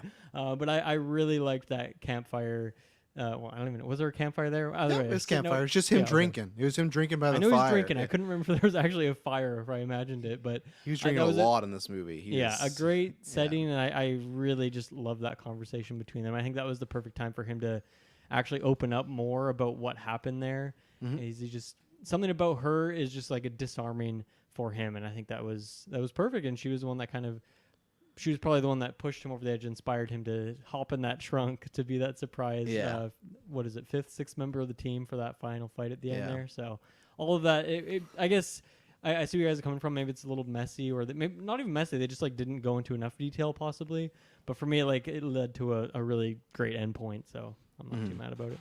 And it was in the trailer, it was in the movie, like Kurt, you talk about, like that is like, for me, that is the line of the movie. And it's also just because like it's such a great semblance of Wolverine, of like you're never the guy until you are, until you had to be, and that's where it's a great moment. And I liked by that campfire scene, it was just them two. Deadpool wasn't around, Gambit wasn't around. I think Deadpool movies for the most part are good at laying out when they have to. I think like there was one moment where I think they almost went overboard, is when Wolverine's gonna sacrifice himself. They do the switch, and then Deadpool's doing a lot of window jokes. I liked the jokes, but I was like, okay, stop. You guys had a really good moment here, and then they even window or lampshade it by him being like, "Oh, I'm just nervous to do this." But for the most part, I think they try to lay out and let a moment play. Even Deadpool saying goodbye to him, like, "Oh, I waited, for years for this crossover." And it's like it's a fourth wall break, but it's almost like it's a real life break for those two, because Reynolds had always said like, "Oh, I'm always trying," and whatnot. So I think for the most part, I'm happy that they give those moments. Even Wolverine, Cassandra, I think they have a really nice moment together there talking about, and that's where some of my issues come in with the villain of. She's just there to move the plot forward. I like the performance. I like. I've not seen. What is she play? They play Princess Diana in what's that? The Crown. I've heard great things. It's the only thing about I've seen her in. Looking at their IMDb, like they've only been in like 12, 13 projects, which is pretty insane. I think they're going to be in a bunch of stuff. I liked the performance a lot. It is like when we just did the Logan retrospective of. I don't almost need the villain to be in it that much, because I want to spend time with Logan and Deadpool, and that's what I got here, right? So I thought when they were there and Nova was there, they gave a good performance, and it was a different, interesting character. I think I could have liked a little bit more about the Charles stuff, but that's fine. They wrote it off as she didn't really meet him, so that's okay. I loved Logan's speech about, hey, if he knew you were out there, he would have torn the whole fucking universe to come get you. And I wear this suit for the first time, and I'm proud to wear it because I'm an X-Men, and he wouldn't want me to kill you. I think what was tough for me is I felt that Cassandra Nova had a heart breakthrough moment and felt like she had turned the corner a little bit. And I was liking this of, oh yeah, just make Paradox and this machine the villain. So that, and even the Deadpool core, fine, make them as like a easy villain to come up, and that's like a fun joke on the Green Lantern core, which he played as well. Obviously, we had that joke before.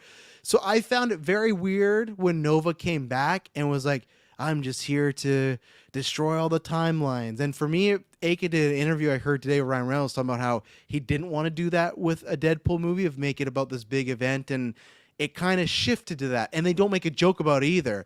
Deadpool doesn't look like, oh, another world-ending event. They treat it completely normal. So that was my issue for me, is I felt like they turned Nova into a baby phase, and she bonded with Logan, and then, you know what, actually I'm going to destroy everything and just the Void's mine. So I felt that's where my issues with Nova was. It was all in the third act, and I felt it was a little unwarranted stuff going on.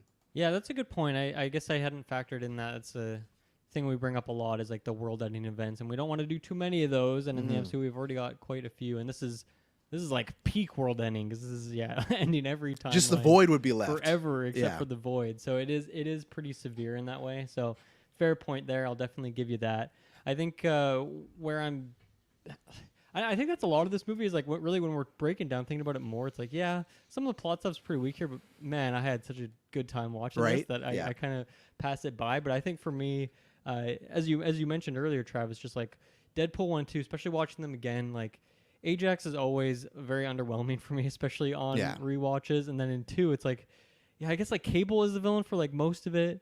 And then like the kid, the fire kid is like the villain, and then there's like the creepy guy, the priest, like and you know, they all work for like their antagonistic roles, and the movie does have that momentum to it and that direction, but it's not super strong, especially if we're including these in like a ranking of best villains. Like none of them would make the cut. No, but for me, Nova was such a different type of villain in terms of like the mind fucking nature. Was very Doctor Strange type. But I just thought like such a creepy character, and like especially at the end when interacting with Paradox and just like pulling him on the ground, and like all the fingers coming through his face. I was so grossed out, and I watch a lot of weird, scary horror stuff, and like that really got me. It really made me feel icky, and like that's what a villain like this should do. So I just love the mind game angle of it. I love the kind of, I think it was a good use of, okay, how do we incorporate some of these flashbacks, some of these scenes that we want to get in this movie, and rather than just being exposition or just a flashback like the other Deadpool movies have done, instead do them through the villain seeing these memories and then even contorting them and changing them like a cherish. I guess for Deadpool, it's not a cherished memory that when they're kind of breaking up, but it's a very vital memory. moment. Yeah, it's one that like has changed his life, and now just like altering it slightly, like he'll never think of it the same way anymore.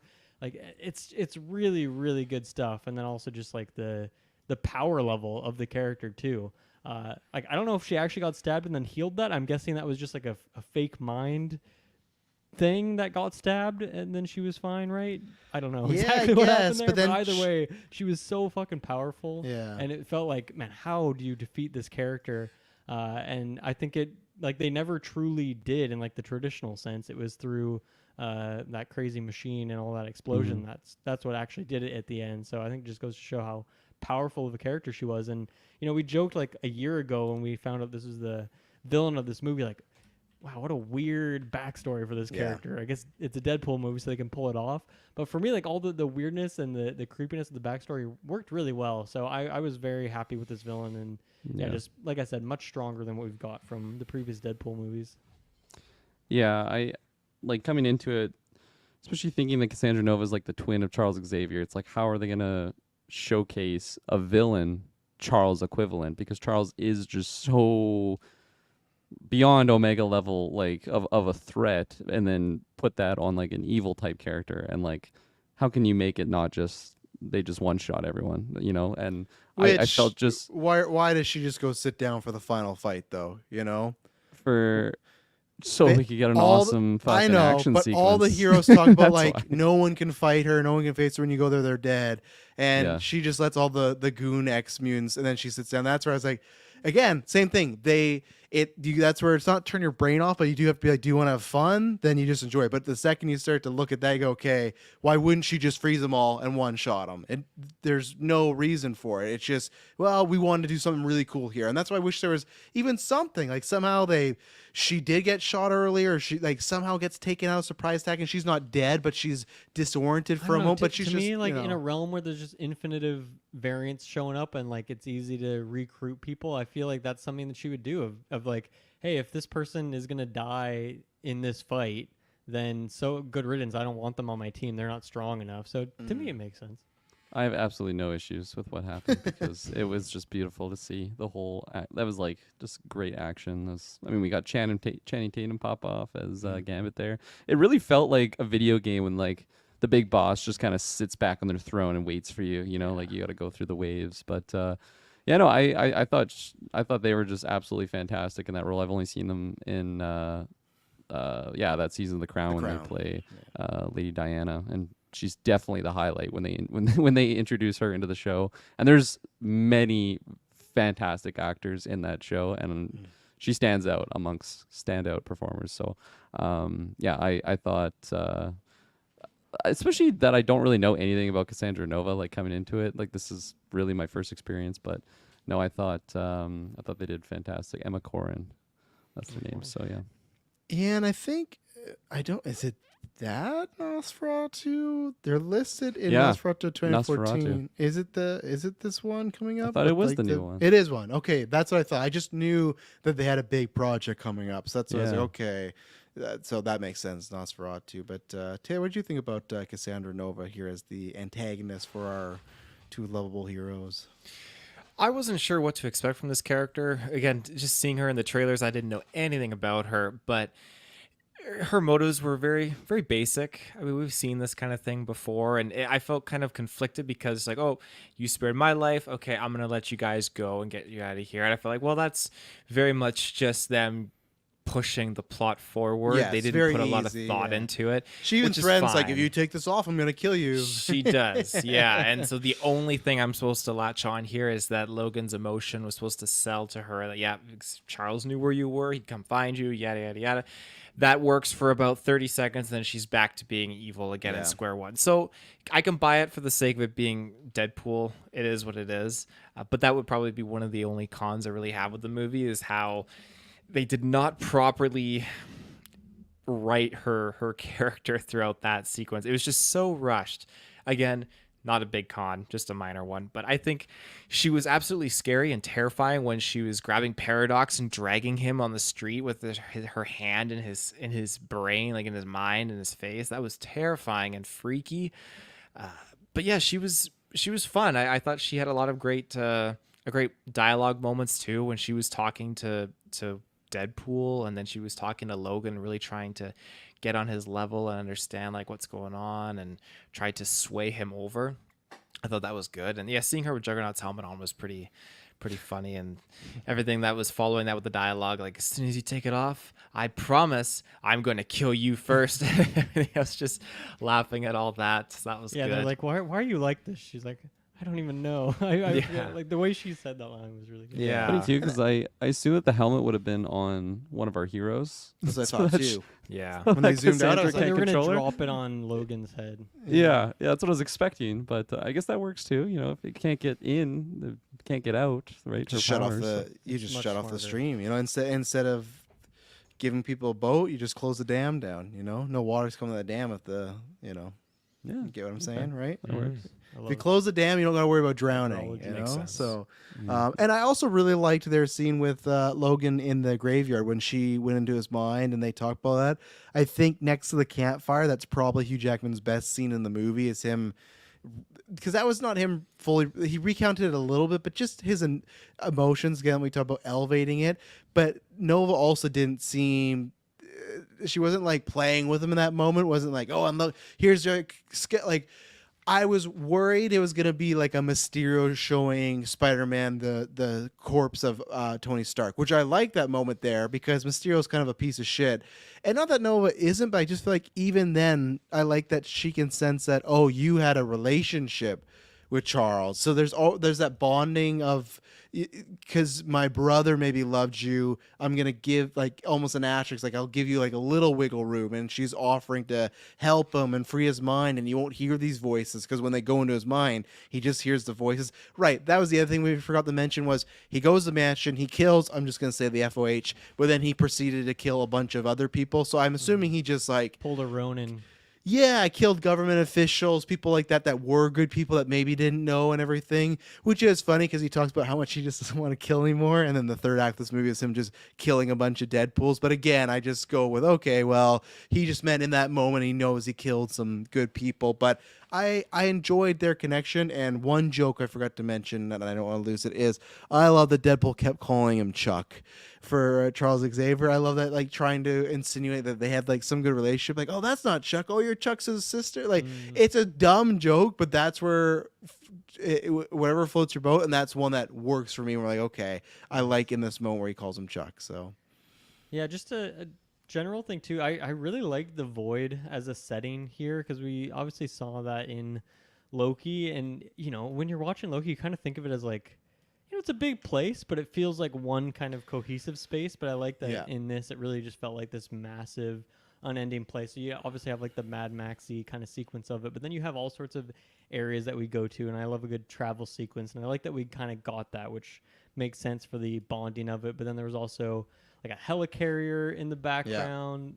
There was one of the big ring ships from Endgame was in there. Of course, the Chimichanga truck was in there. I'm sure there was a million others when one of Star-Lord's Ravager ships with like the eagle-shaped one that was in there too when they were going back to the base. I didn't see, but in the credits, apparently Red Skull's car's in there. See, that got that going on, and then Red Skull's car. Yeah, I think it's like that. He drives like a very nice car in the first Avenger. Nazi car kind yeah, and then I think the other one, I think that there's like an ice cream truck or something. I think it's from Moon Knight or something like that. So they got a lot. They a log truck. Yeah, log truck. The log truck would have been 10. That's a 11 out of 10 movie right there. That would have been great. Do a lot of people talk about that specific? I don't think so. Us. Yeah. I think it's just the people in the GeekVerse family, which I appreciate. Like I think all the people GeekVerse fans would have laughed us four at and that. S-Bubs. That's like but that log truck, maybe in Deadpool Wolverine too, but and then when you're talking about different locations, I did enjoy we had like a forest type of thing with when we meet Kind Pool, and I what was it? Was it Nice Pool? Sorry, not Kind Pool.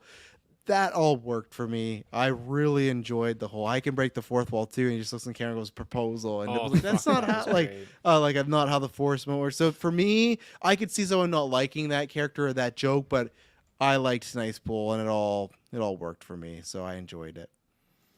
Yeah, I think it was maybe the lower tier comedy for me for some reason, but it was still fun. I think more than that, I love Dog Pool. That dog too, like that tongue on that dog is insane. I don't know the physics of that just make no sense to me, but I thought that was a really really fun sequence. I loved Nice Pool. He was. It reminded me almost of like Free Guy when he has like the weird version of himself where he just looked plasticky. But I know his suit, it looked pretty plasticky. Cheesy smile. But cheesy smile, and he's got his gold deagles, his gold 50 cal deagles. It's like, it matches my ear wrap or whatever he says to it. Just especially just having like Ryan Reynolds interacting with Ryan Reynolds, it was fantastic. Yeah, really I think it was fun too as like a. I don't know if it really fooled me, but I like that that Deadpool did not have healing factor, so he just got fucking destroyed by that, which was a really funny sequence. And then you kind of after that think like, oh, maybe only this Deadpool has the healing factor, and maybe it's because of like I don't know that Nice Pool. like I guess didn't go through that crazy torture No, that he's just assassin, I guess. yeah, that he went through because his skin and all that too. So it's like, Low oh yeah, I bone guess these other density. ones like don't have healing factors. That's why they're killing them. But then when they all rise like zombies, is great. And then yeah, I love that it was kind of like we all have our Uncle Ben. You know, they all have their Peter in their universe, so they just love Peter. Peter walking in that suit, just like the hugest bulge of all time. Oh, yeah. His like tummy Big hanging outline. out there. I love the kind of light flirting that was going on with B-15. Yeah, that whole sequence was, and I love that the camera angle that it was kind of just the one shot, like the horizontal pan moving through the street there. Goes into the The bus. Shang-Chi bus sequence. So yeah, the Shang-Chi bus, of course. That should have been in the void too. But yeah, that I really enjoyed that that whole sequence. And I don't think I knew a single one of those other Deadpools because I'm not that deep of a fan on that. Like I don't know that's Skull one or like the Samurai. Like I don't know any of these Deadpools in the way I recognize like maybe half of those Wolverines. So I don't know. That'd be fun to go. I'm sure when the movie hits Disney Plus, people will have the images, the side by sides. If here's the comic version, here's this Deadpool. Do you think all of them are actual Deadpools that have been used at different points, or if they had to kind of make a couple up for that scene? Because I'll say like at least 75 to 80%, I'd say, are comic book accurate. Like I can't name you the floating head one, but I know Baby Pool's one, Kid Pool, Cowboy Pool, Lady Right. Pool, obviously. So a lot of those. I mentioned Samurai Pool. I thought another joke they missed is I was shocked they did not have the Deadpool from Wolverine Origins. I thought for sure they were going to have that in the crowd, and that was going to be a joke of him being like, oh, and Well, they're Deadpool killed that one for good, right? I know, but like it's the multiverse, right? And I just think when they're talking about the worst Logan, I thought that was an easy joke. Well, oh well, there's the worst Deadpool, and just a smash cut to Baraka Pool with the two blades and Reynolds back with the mouth. Like I thought that was a layup, and I was very surprised there was no Baraka Pool there. But yes, like Taylor says, he is dead in the canon, I guess. Did you Oh, guys cool. catch the Stan Lee cameo on the bus? Yeah. Yeah. No, I didn't actually. Yeah, It was as the just like bus an was ad going on the by, yeah, side. he was Stan Lee ad with his face on the side of the bus. nice. Oh, that's cool. They've done it a couple times in Deadpool where it's been Yeah. like that, and yeah, and also I didn't. Espos mentioned that I didn't catch the power of the Marvel universe is about to change, so I didn't catch the Black Adam Rock line in there. So I'll be excited to go back and Can watch feel that. the mana. So. Feel the mana and chills, So I want to comment on some of the cameos before we get too far away from them.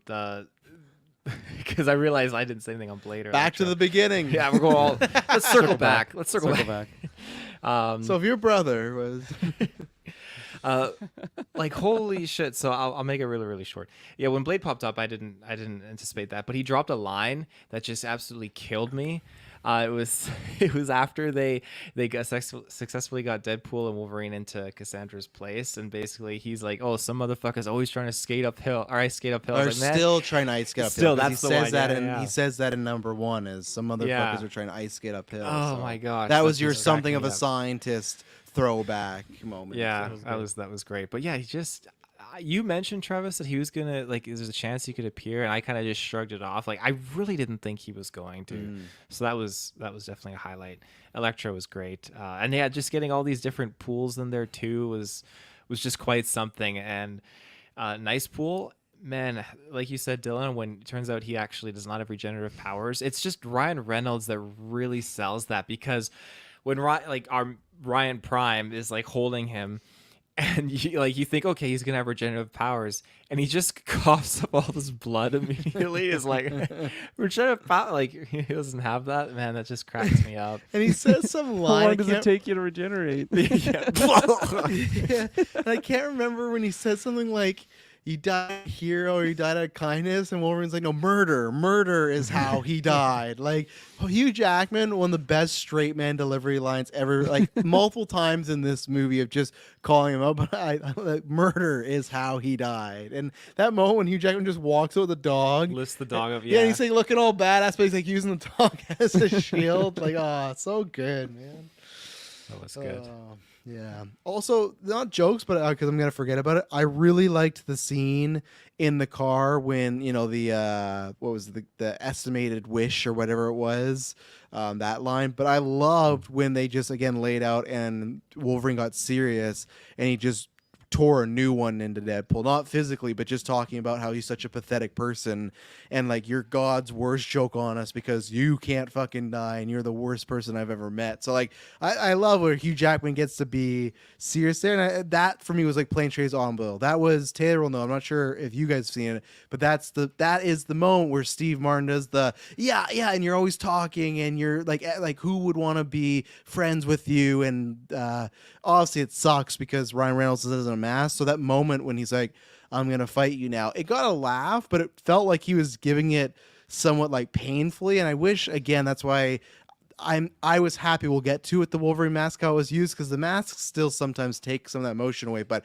I really liked that scene there. Yeah, and like you make a good point, but like I still think he was able to show that sad face behind the mask. And his like, vocals, the vocals for sure, but like even just his face, like you're waiting for the witty line, the witty one-liner, but it's just like such a delay, and all he can really get out, it's like a bully's bullying you, and you're like, well, you're stupid. Like it's just like a super like weak punch back, and then it's like all he can really do is just fight back. And I like that we didn't just have the one face off amongst them, like especially me too. Yes, that they're just very different personalities. Like I like that they literally tore each other to shreds multiple times in this movie, and like on They'll that fight note, forever, that with too. a lot of superheroes, but the fact that Yeah. they both have healing, they're like, Yeah. let's milk that. it's great. 100%. Like Like they, Cap like, they and can Iron go Man can only completely stab at vicious. each other so much in Civil War, you know? Yes. The amount of nut shots that he took with blades, like just right up the yin yang, it would kill a lesser man, but they're not lesser men. So, and like just on that note too, I will say like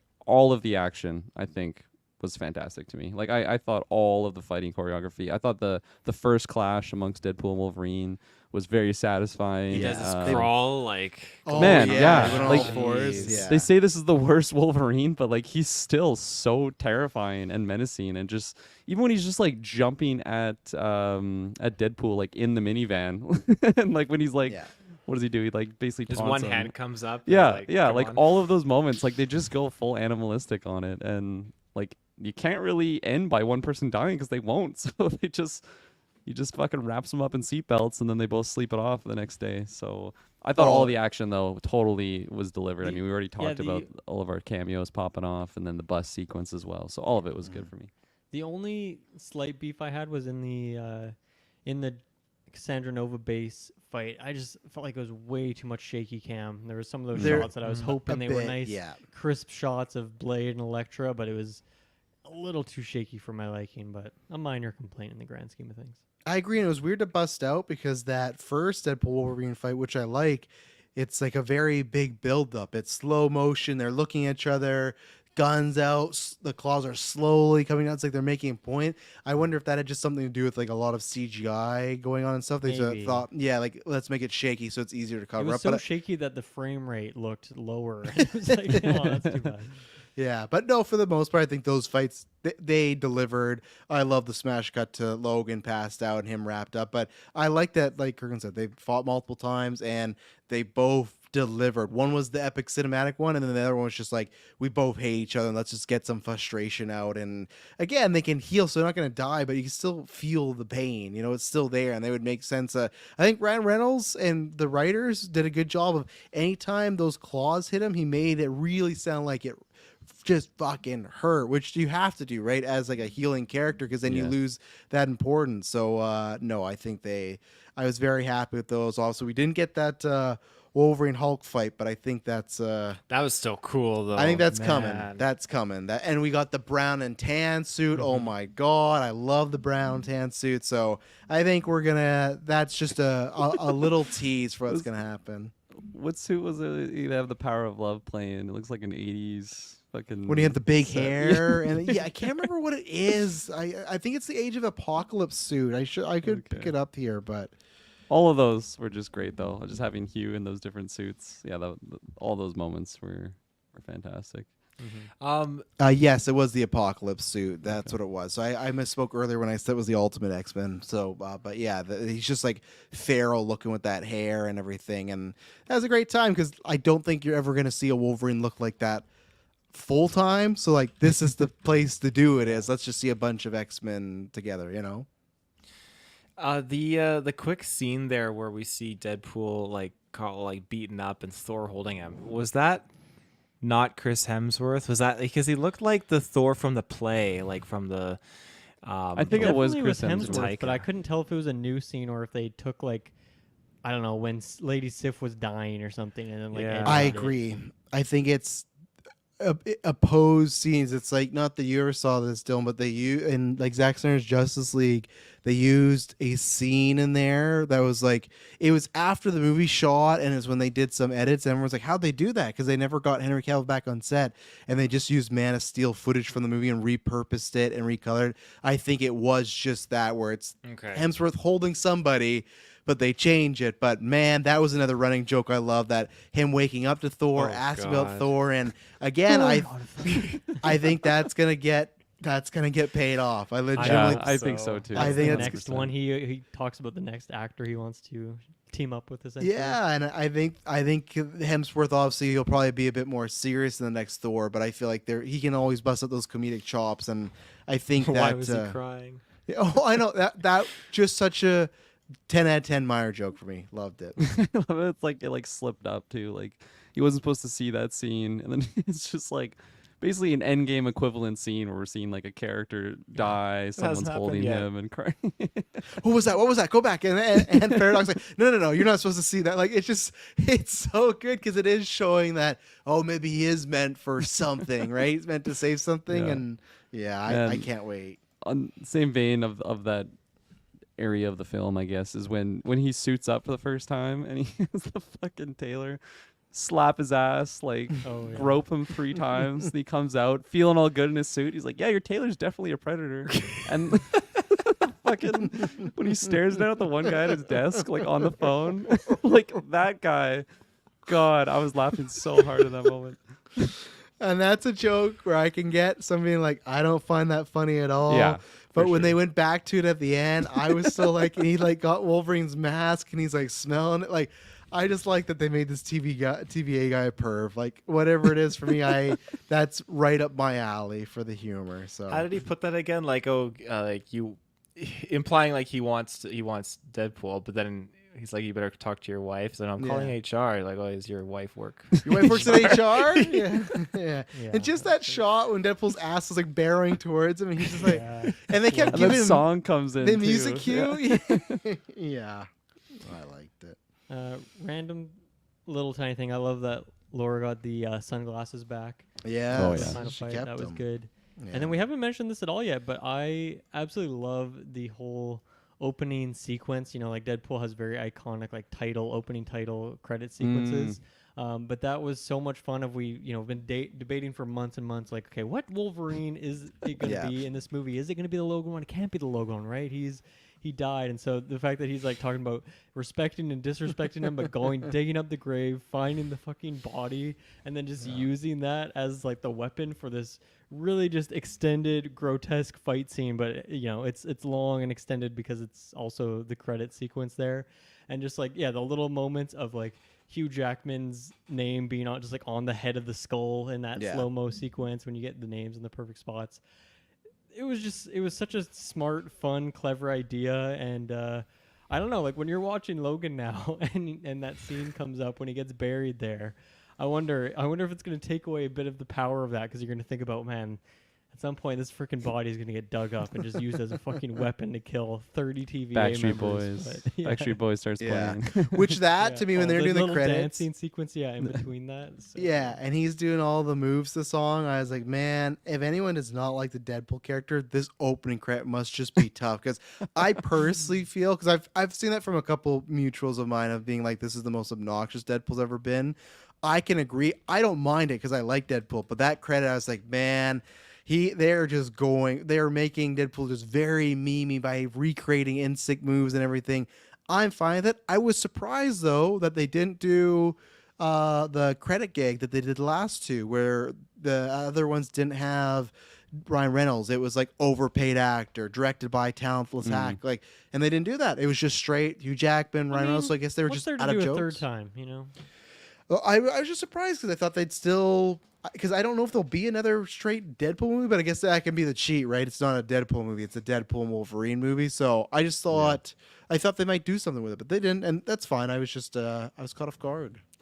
The intro was fantastic. Like the whole fight sequence cut with him like doing the actual dance moves from the music video. Like there's a few Marvel characters that I'd love to see have a dance competition. Zemo, Deadpool, Yeah. and Star-Lord. I think these three need to have like Zemo. they need to have a three. Forgot a about that three- intro. Oh man. yeah. My Yeah. God. I want to see Yeah, him I have a haven't dance seen that off. meme pop up in a while. I'm glad you mentioned the intro though, Dylan, because there is the line when he has the Wolverine claws that he has on, which was super sick, and he like stabs the one guy and then stabs the guy behind him. And it stood out because the one TV agent's like, "Please make it stop," and then Deadpool's like, "James Mangold tried." That's what he says. I don't know if anyone caught that, but fuck, it just I made me didn't hear that laugh. line. Yeah, I didn't Yeah, catch like that that. He was one, like, "These are actually. hard to use." They couldn't get them to pull out Yeah. from the Yeah. bodies.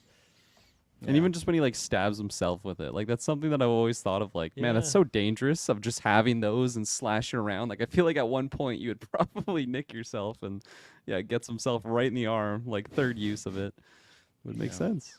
Good thing you can regen. my One notes of are my messed up. another moment that was like really, I feel like it was a small moment, but one that just really stood out, and I like feel like out in a body experience is a little extreme, but it just like really made me think of like everything building up to this, and like like we had that nice little end credit with the Fox behind the scenes thing, and just seeing this one sequence on screen, it just like totally made me like just stop and appreciate like being in the theater watching this for the first time, almost like what I had with like Infinity War the first time or Endgame, was just like basically when Wolverine is willing to go do the sacrifice like for everyone, and then he just kind of like does like a how you just like light punch on like a buddy's shoulder, like basically like a high five, and then he walks away, and it's just like a it's not pan out shot, but just like a wide shot of Deadpool in costume, Wolverine in costume, like the yellow costume with the cowl, and they're just standing like just right there, like staring at each other, and I'm just like, I can't believe this is happening right now. Yeah. Like actually far for we've come. everything, for how far we've come.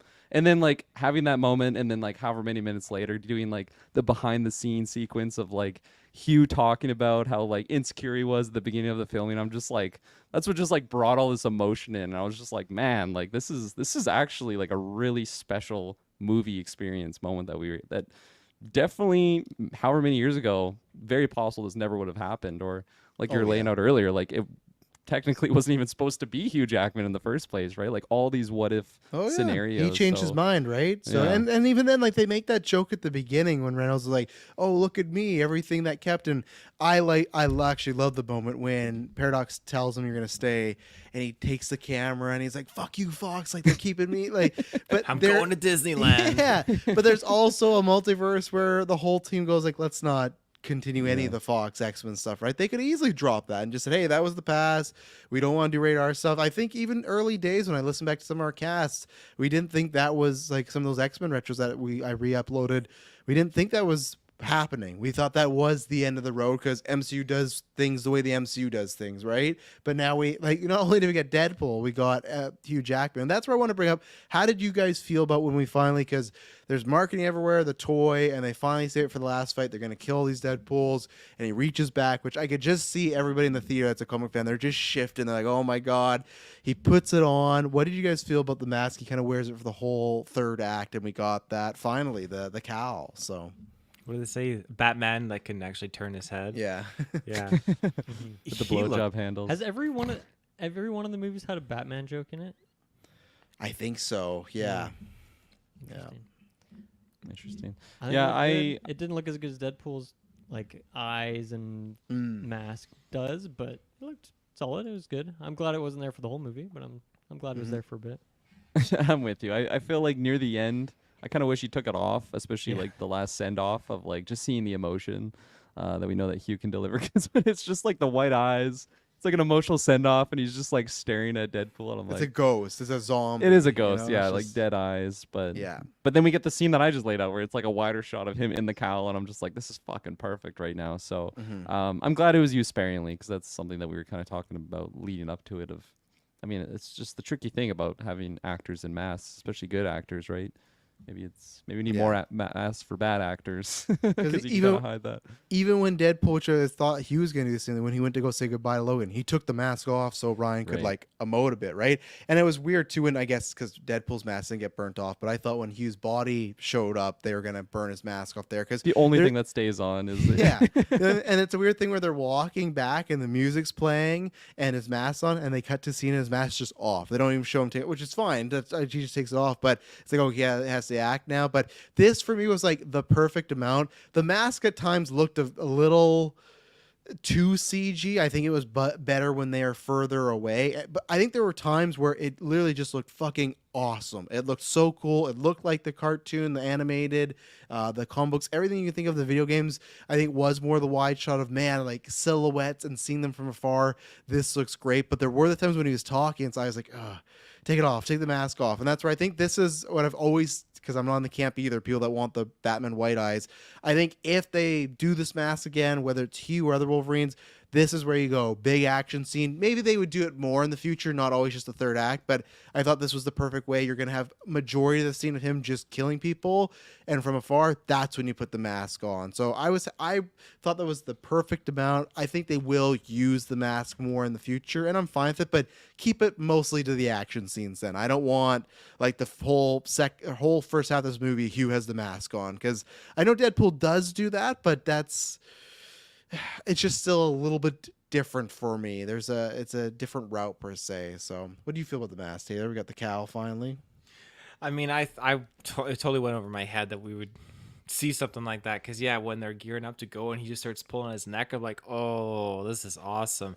The only scene that kind of pulled me out a little bit was when they went through the bus and Wolverine jumped out and Deadpool jumped out. Deadpool biffed it, but Wolverine landed, and you could tell it was CGI with the way his head was moving. Yeah. Felt very computer generated. But that's about it. I think having it kind of contained at the end was totally fine. I think it was pretty awesome. And man, he looked great when he was completely shirtless and just the yellow pants and his mask. When what did Deadpool say? He is risen or something like that when he walks around the corner. And Paradox is like, "Fuck!" Yeah. That was good. But yeah, he looked fantastic. Oh man, even before that, when they were both holding on to the atoms and his shirt. Wolverine's shirt blasts off, and man, you just see this slick, sweat dripping, like sexy body, and Deadpool like leans out to like look at it, and he looks up at Wolverine, then looks back and like nods, like it's so good. Yeah, it's good stuff. And also, I was just gonna say I'm happy that I would have been fine, I guess, with Deadpool die. But at one point when they're making it look like Wolverine was gonna die again, I was like, don't do this. It's like what we tell them with predictions. Like you did the death. I feel like if you brought back Logan, you can't up that. So you just make him go away or be happy with the team. Like I was really worried. I was like, don't go down this route. And I didn't actually think Deadpool was gonna swap places with him. And great moment when Wolverine saves them and they kind of have the last 10 minutes, some sort of understanding of, I'm going to see you around. Probably not. But then eventually, of course, he does. He goes for some dinner or something. And like I said, that to me is a great last scene of them all together. He's with Laura and they pan out and the masks are there. It's like, okay, I don't know if him and Vanessa are going to get back together. I hope not, in the sense of just the girlfriend storyline is good, but it's also an anchor. So as Deadpool's for sure gonna be in Avengers and all She's this an stuff. anchor now. Just She's like the Logan? anchor. Not that character anchor. of She's this the anchor of Deadpool's good times, because the more you have her around and bad Sanity. times, because And she bad time, fucking yeah. just dumps him. And like at the end there, and she's like, "I did this for you." I'm like, "Oh yeah, I'm reminded that I hate this part of the movie." So I just and she didn't be like, "What? What'd you do?" You know, they there's a just lot kind of that like goes- touch hands, and then it's like Yeah. nothing. So it's I Just gosh. go away from it. I'm Worst just part of fine. the movie. just make him single now. He's doing his ventures. The I don't best need Vanessa stuff know. was in the first movie. Yes. 100%. I was gonna say it's like Yeah. we keep bringing her back for these little amuse bouches, but they're not very Oh, nice tasty. word. So Yeah. Gambit would like the use of that word.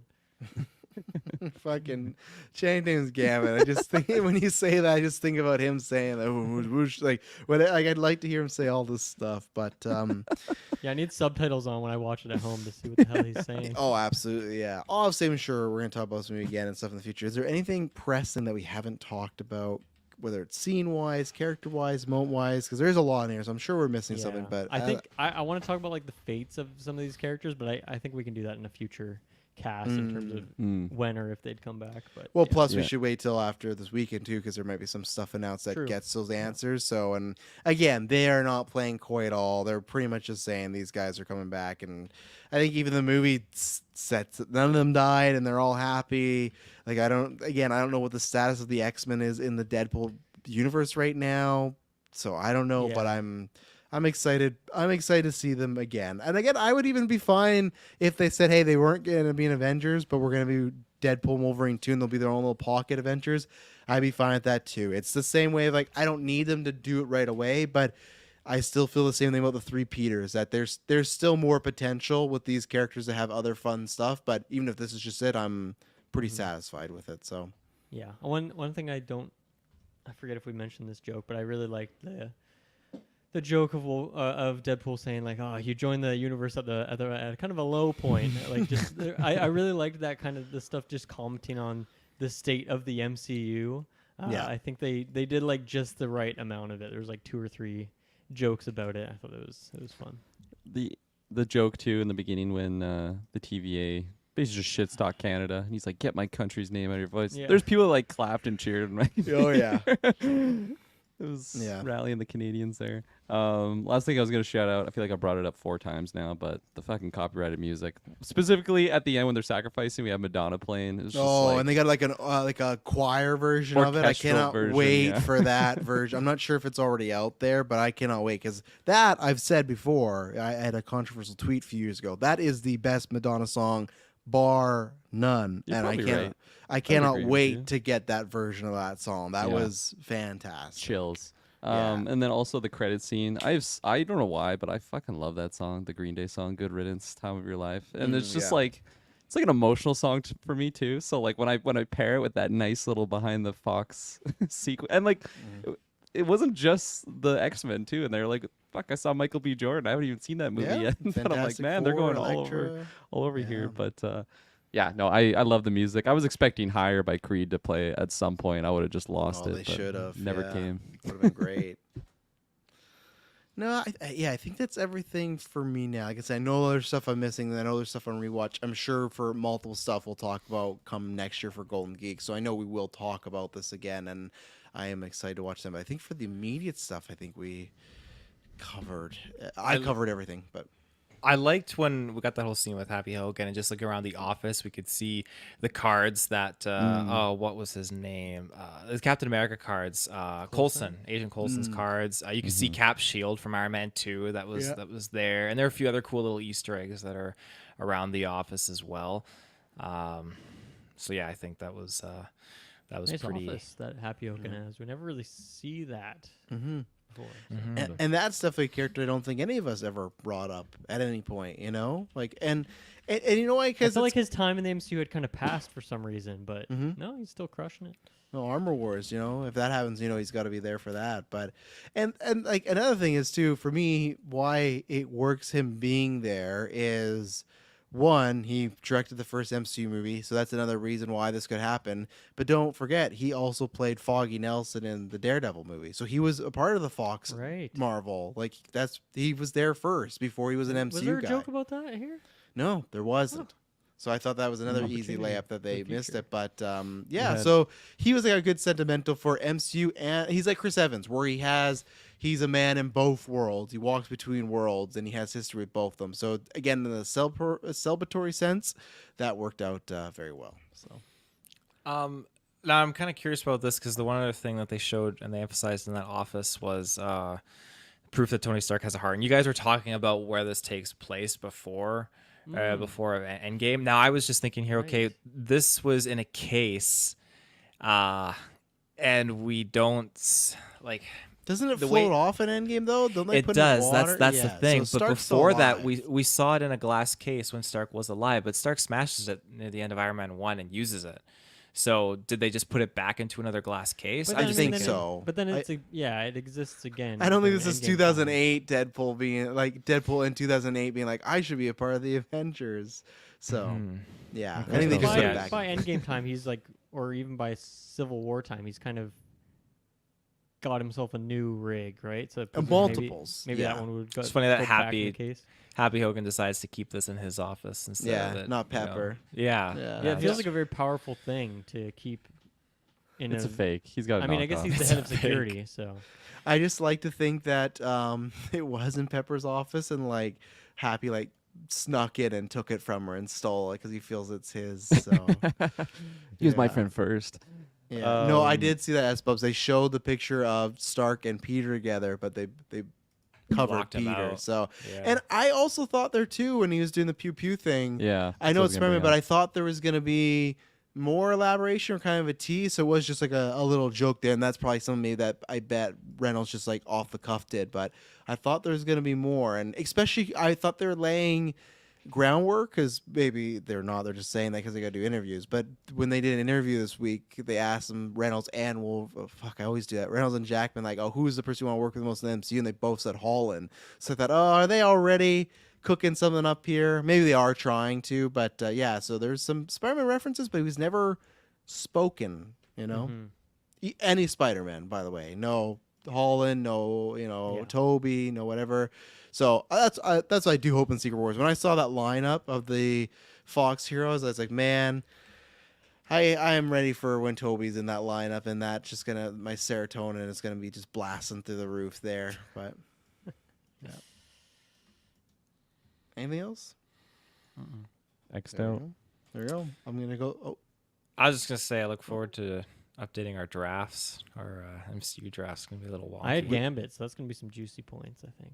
oh yeah. No, we will do that next week when we do the superhero. We're doing the superhero draft, but it's gonna be a mini news draft, and we'll update on some stuff, box office, everything. So we'll do some mini updates. But yeah, we will look at that, and then we'll see if anyone else gets cast this weekend. Because if not, then me and Dylan are gonna be tied for the superhero draft this year. Because Tatum coming in hot. I should have two starred him.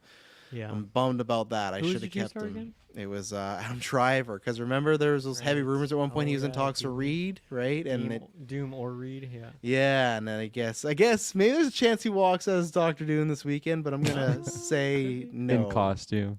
Yeah. Just like Black Adam. Like, you're actually playing J. Jonas Jameson, Adam Driver. I don't know what you're doing in That'd there. be cool. I'm gonna go the same way I started. Taylor Field. Final thoughts and a rating for this movie. Oh man, I'm just super happy with this film. I think it delivered on all fronts. I think that it's something that has plenty of rewatchability. I know where I would put it amongst the other two Deadpool films. I know that I just You don't, I you wanna, don't have to hold that back. You could say we're not doing like a Deadpool ranking. You can say it's number 1 for you. It's number 3 at the bottom. No, I'm kidding. This is definitely my number 1 out of the three Okay. Deadpools. Got us big time there. Yeah. I believed you.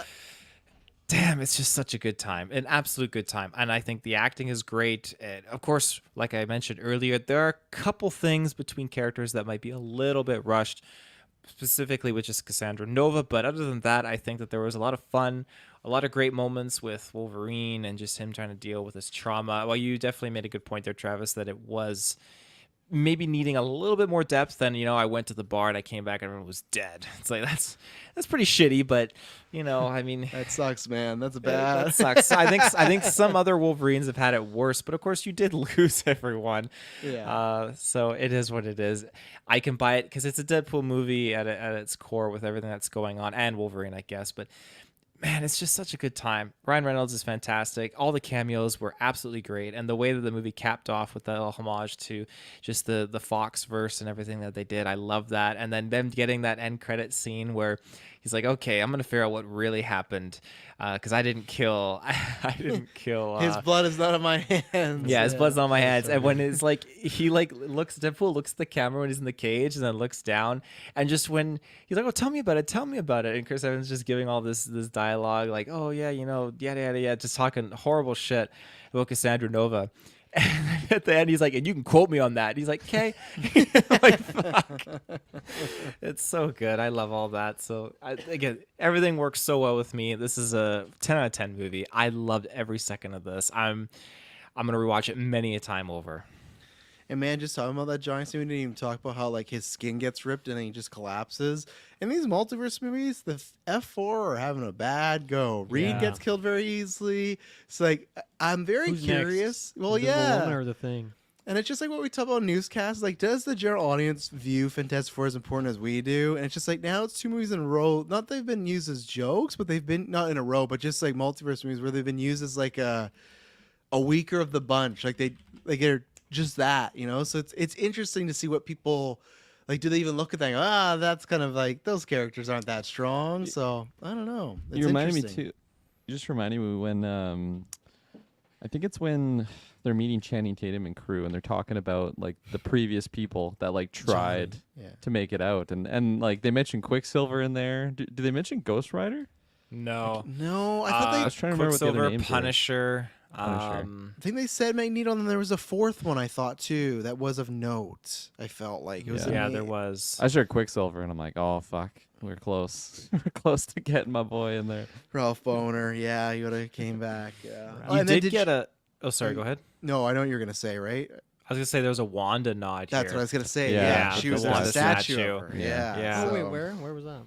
in their You- lair when they Yeah. when Wolverine and Deadpool wake up. It does like a panoramic shot down. And you see Wanda and like I heard people in the audience were popping off, and I didn't recognize it for some reason. Yeah, there were some fan. rumors that she was gonna be in this like a long time ago, but then they also put out that they put out fake leaks. So, but there was a bunch of rumors Nice. about her and McKellen at one point, but obviously that didn't Maybe a happen. fake So leak. Not this time. not this time, not today. Dylan Muss. Or Yeah, did you drop a number?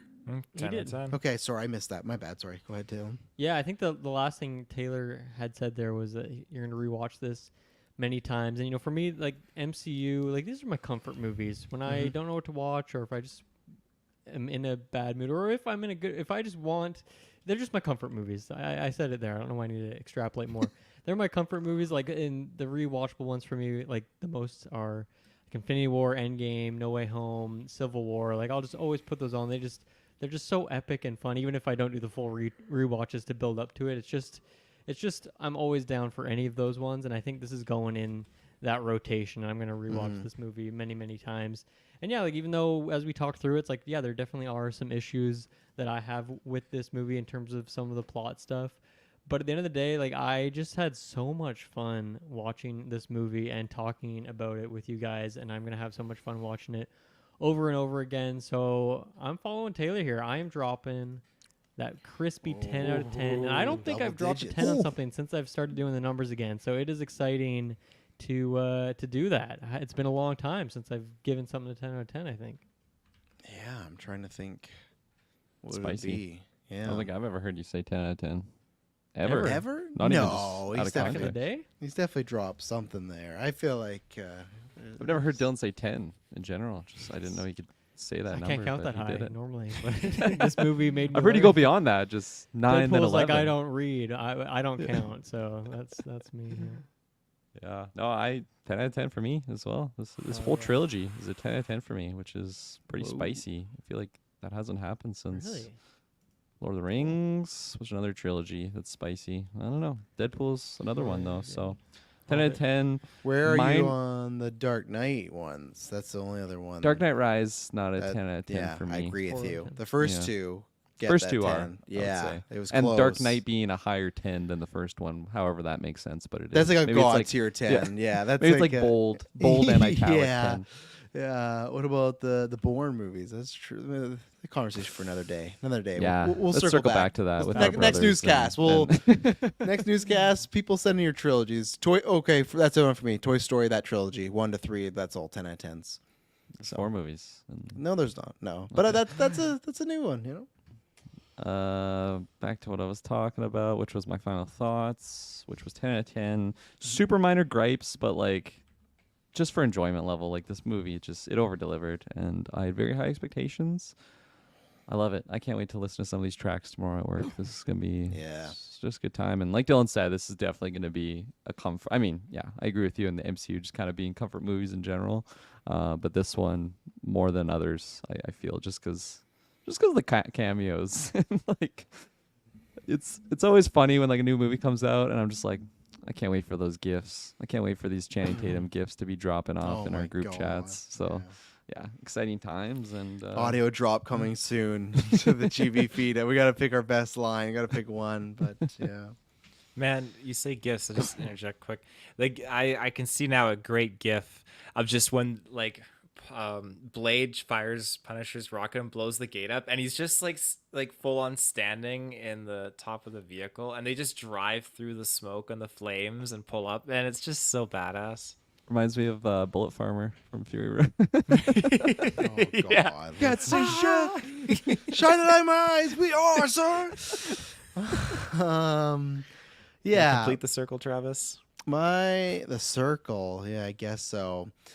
More of a box. It would be hard for me to give this a 10 if my review score was just based on critical. But luckily, as I've said from the very beginning of this podcast, it is not. It is a mix of not criminal. It's very criminal. It's a mixture of critical and enjoyment level. And like I said before, my opening, I think I'd rake a little low here. There's some things that I worry on a rewatch. I go, does that work? But the things that do work just work so well. There's tons of stuff.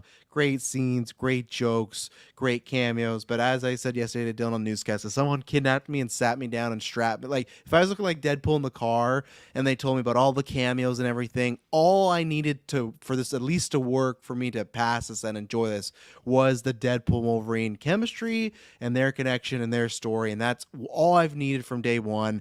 And that's what I got. This is, like these guys said, I'm gonna rewatch this a countless amount of times. This will be a go-to because these are this is peanut butter and chocolate. These are the two things that I love separately in Ryan Reynolds Deadpool and Wolverine Hugh Jackman for many years wanting this, and they delivered. And I'm not gonna do the cliche the MCU's back. No, this is a whole pocket by itself. Let's talk in February when we get a fully MCU movie. The same way, even if this hits $1 billion, I think this is like No Way Home, where it's like, yeah, it's an MCU movie, but it's not like they're working off a lot of the back of the Fox universe, right? Like they built that groundwork, and I love this movie. This was great. Like these guys have said, I just had a great time. I said this to Emily where I was going in because I had the high expectations, but I don't remember last time I saw a comedy. It was maybe Bolt Train, to be honest, was the last time I laughed in a theater that much, because either there's been movies I've seen that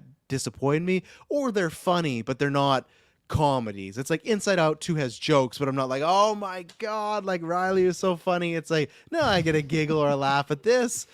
I was smiling ear to ear. This is a good time. So I'm very happy. For me, at least, this panned out, and it's not one of those, especially imagine for at least myself, like I can't speak for everyone in the world, but if it would have been a thud and a disappointment, all these years of wanting to see them partner up and just be like, man, that's what we got. Luckily, that's not the situation here. So I'll drop the 10 out of 10 as well. 40 across the board there. So Rare. Yeah, that is rare. That's a rare commodity nowadays. So we'll see. I'm sure this will come back up in a year. I'm sure lots of stuff will happen. Thank you, everyone. If you're listening as usual, if you're new, we will be covering Comic-Con later on this weekend on the Saturday night. So look out for that. We're going to break down the whole Hall H panel, which is going to be big. I'm not sure if you guys saw after the Deadpool Wolverine, whatever panel, they did a fireworks show outside. Then they also did a drone show, and it ended with this cool shot of the drones forming a Galactus, and it like goes all the way up and stuff. So I think they're gonna make sure with this and the panel that they're gonna have like, I think, a 1-2 punch this weekend of like trying to do the MCU's back thing. Again, it doesn't matter because the quality of the film's got to be there, but this was great to feel this love again. So this was tons of fun, gentlemen. I'm glad we got to do this and be together. And now, sadly, we're not going to be talking about any Mune stuff for like a while. We've had such a big, this is kind of the end. We talked about the season of X that started with our X-Men Retro in January all the way now. It's going to be a little bit of a minute. It's going to feel weird. The mutants are going to be gone in our life for a while, but it was Sad. a Just great like time. in Wolverine's universe. Exactly. Yeah, we went to the Gone bar but one night, never came forgotten. back, killed a bunch of people. But we will be back this Saturday or Sunday, whenever you listen to it, for Comic-Con MCU Hall H. And I promise you will not be boring. Bye. See ya.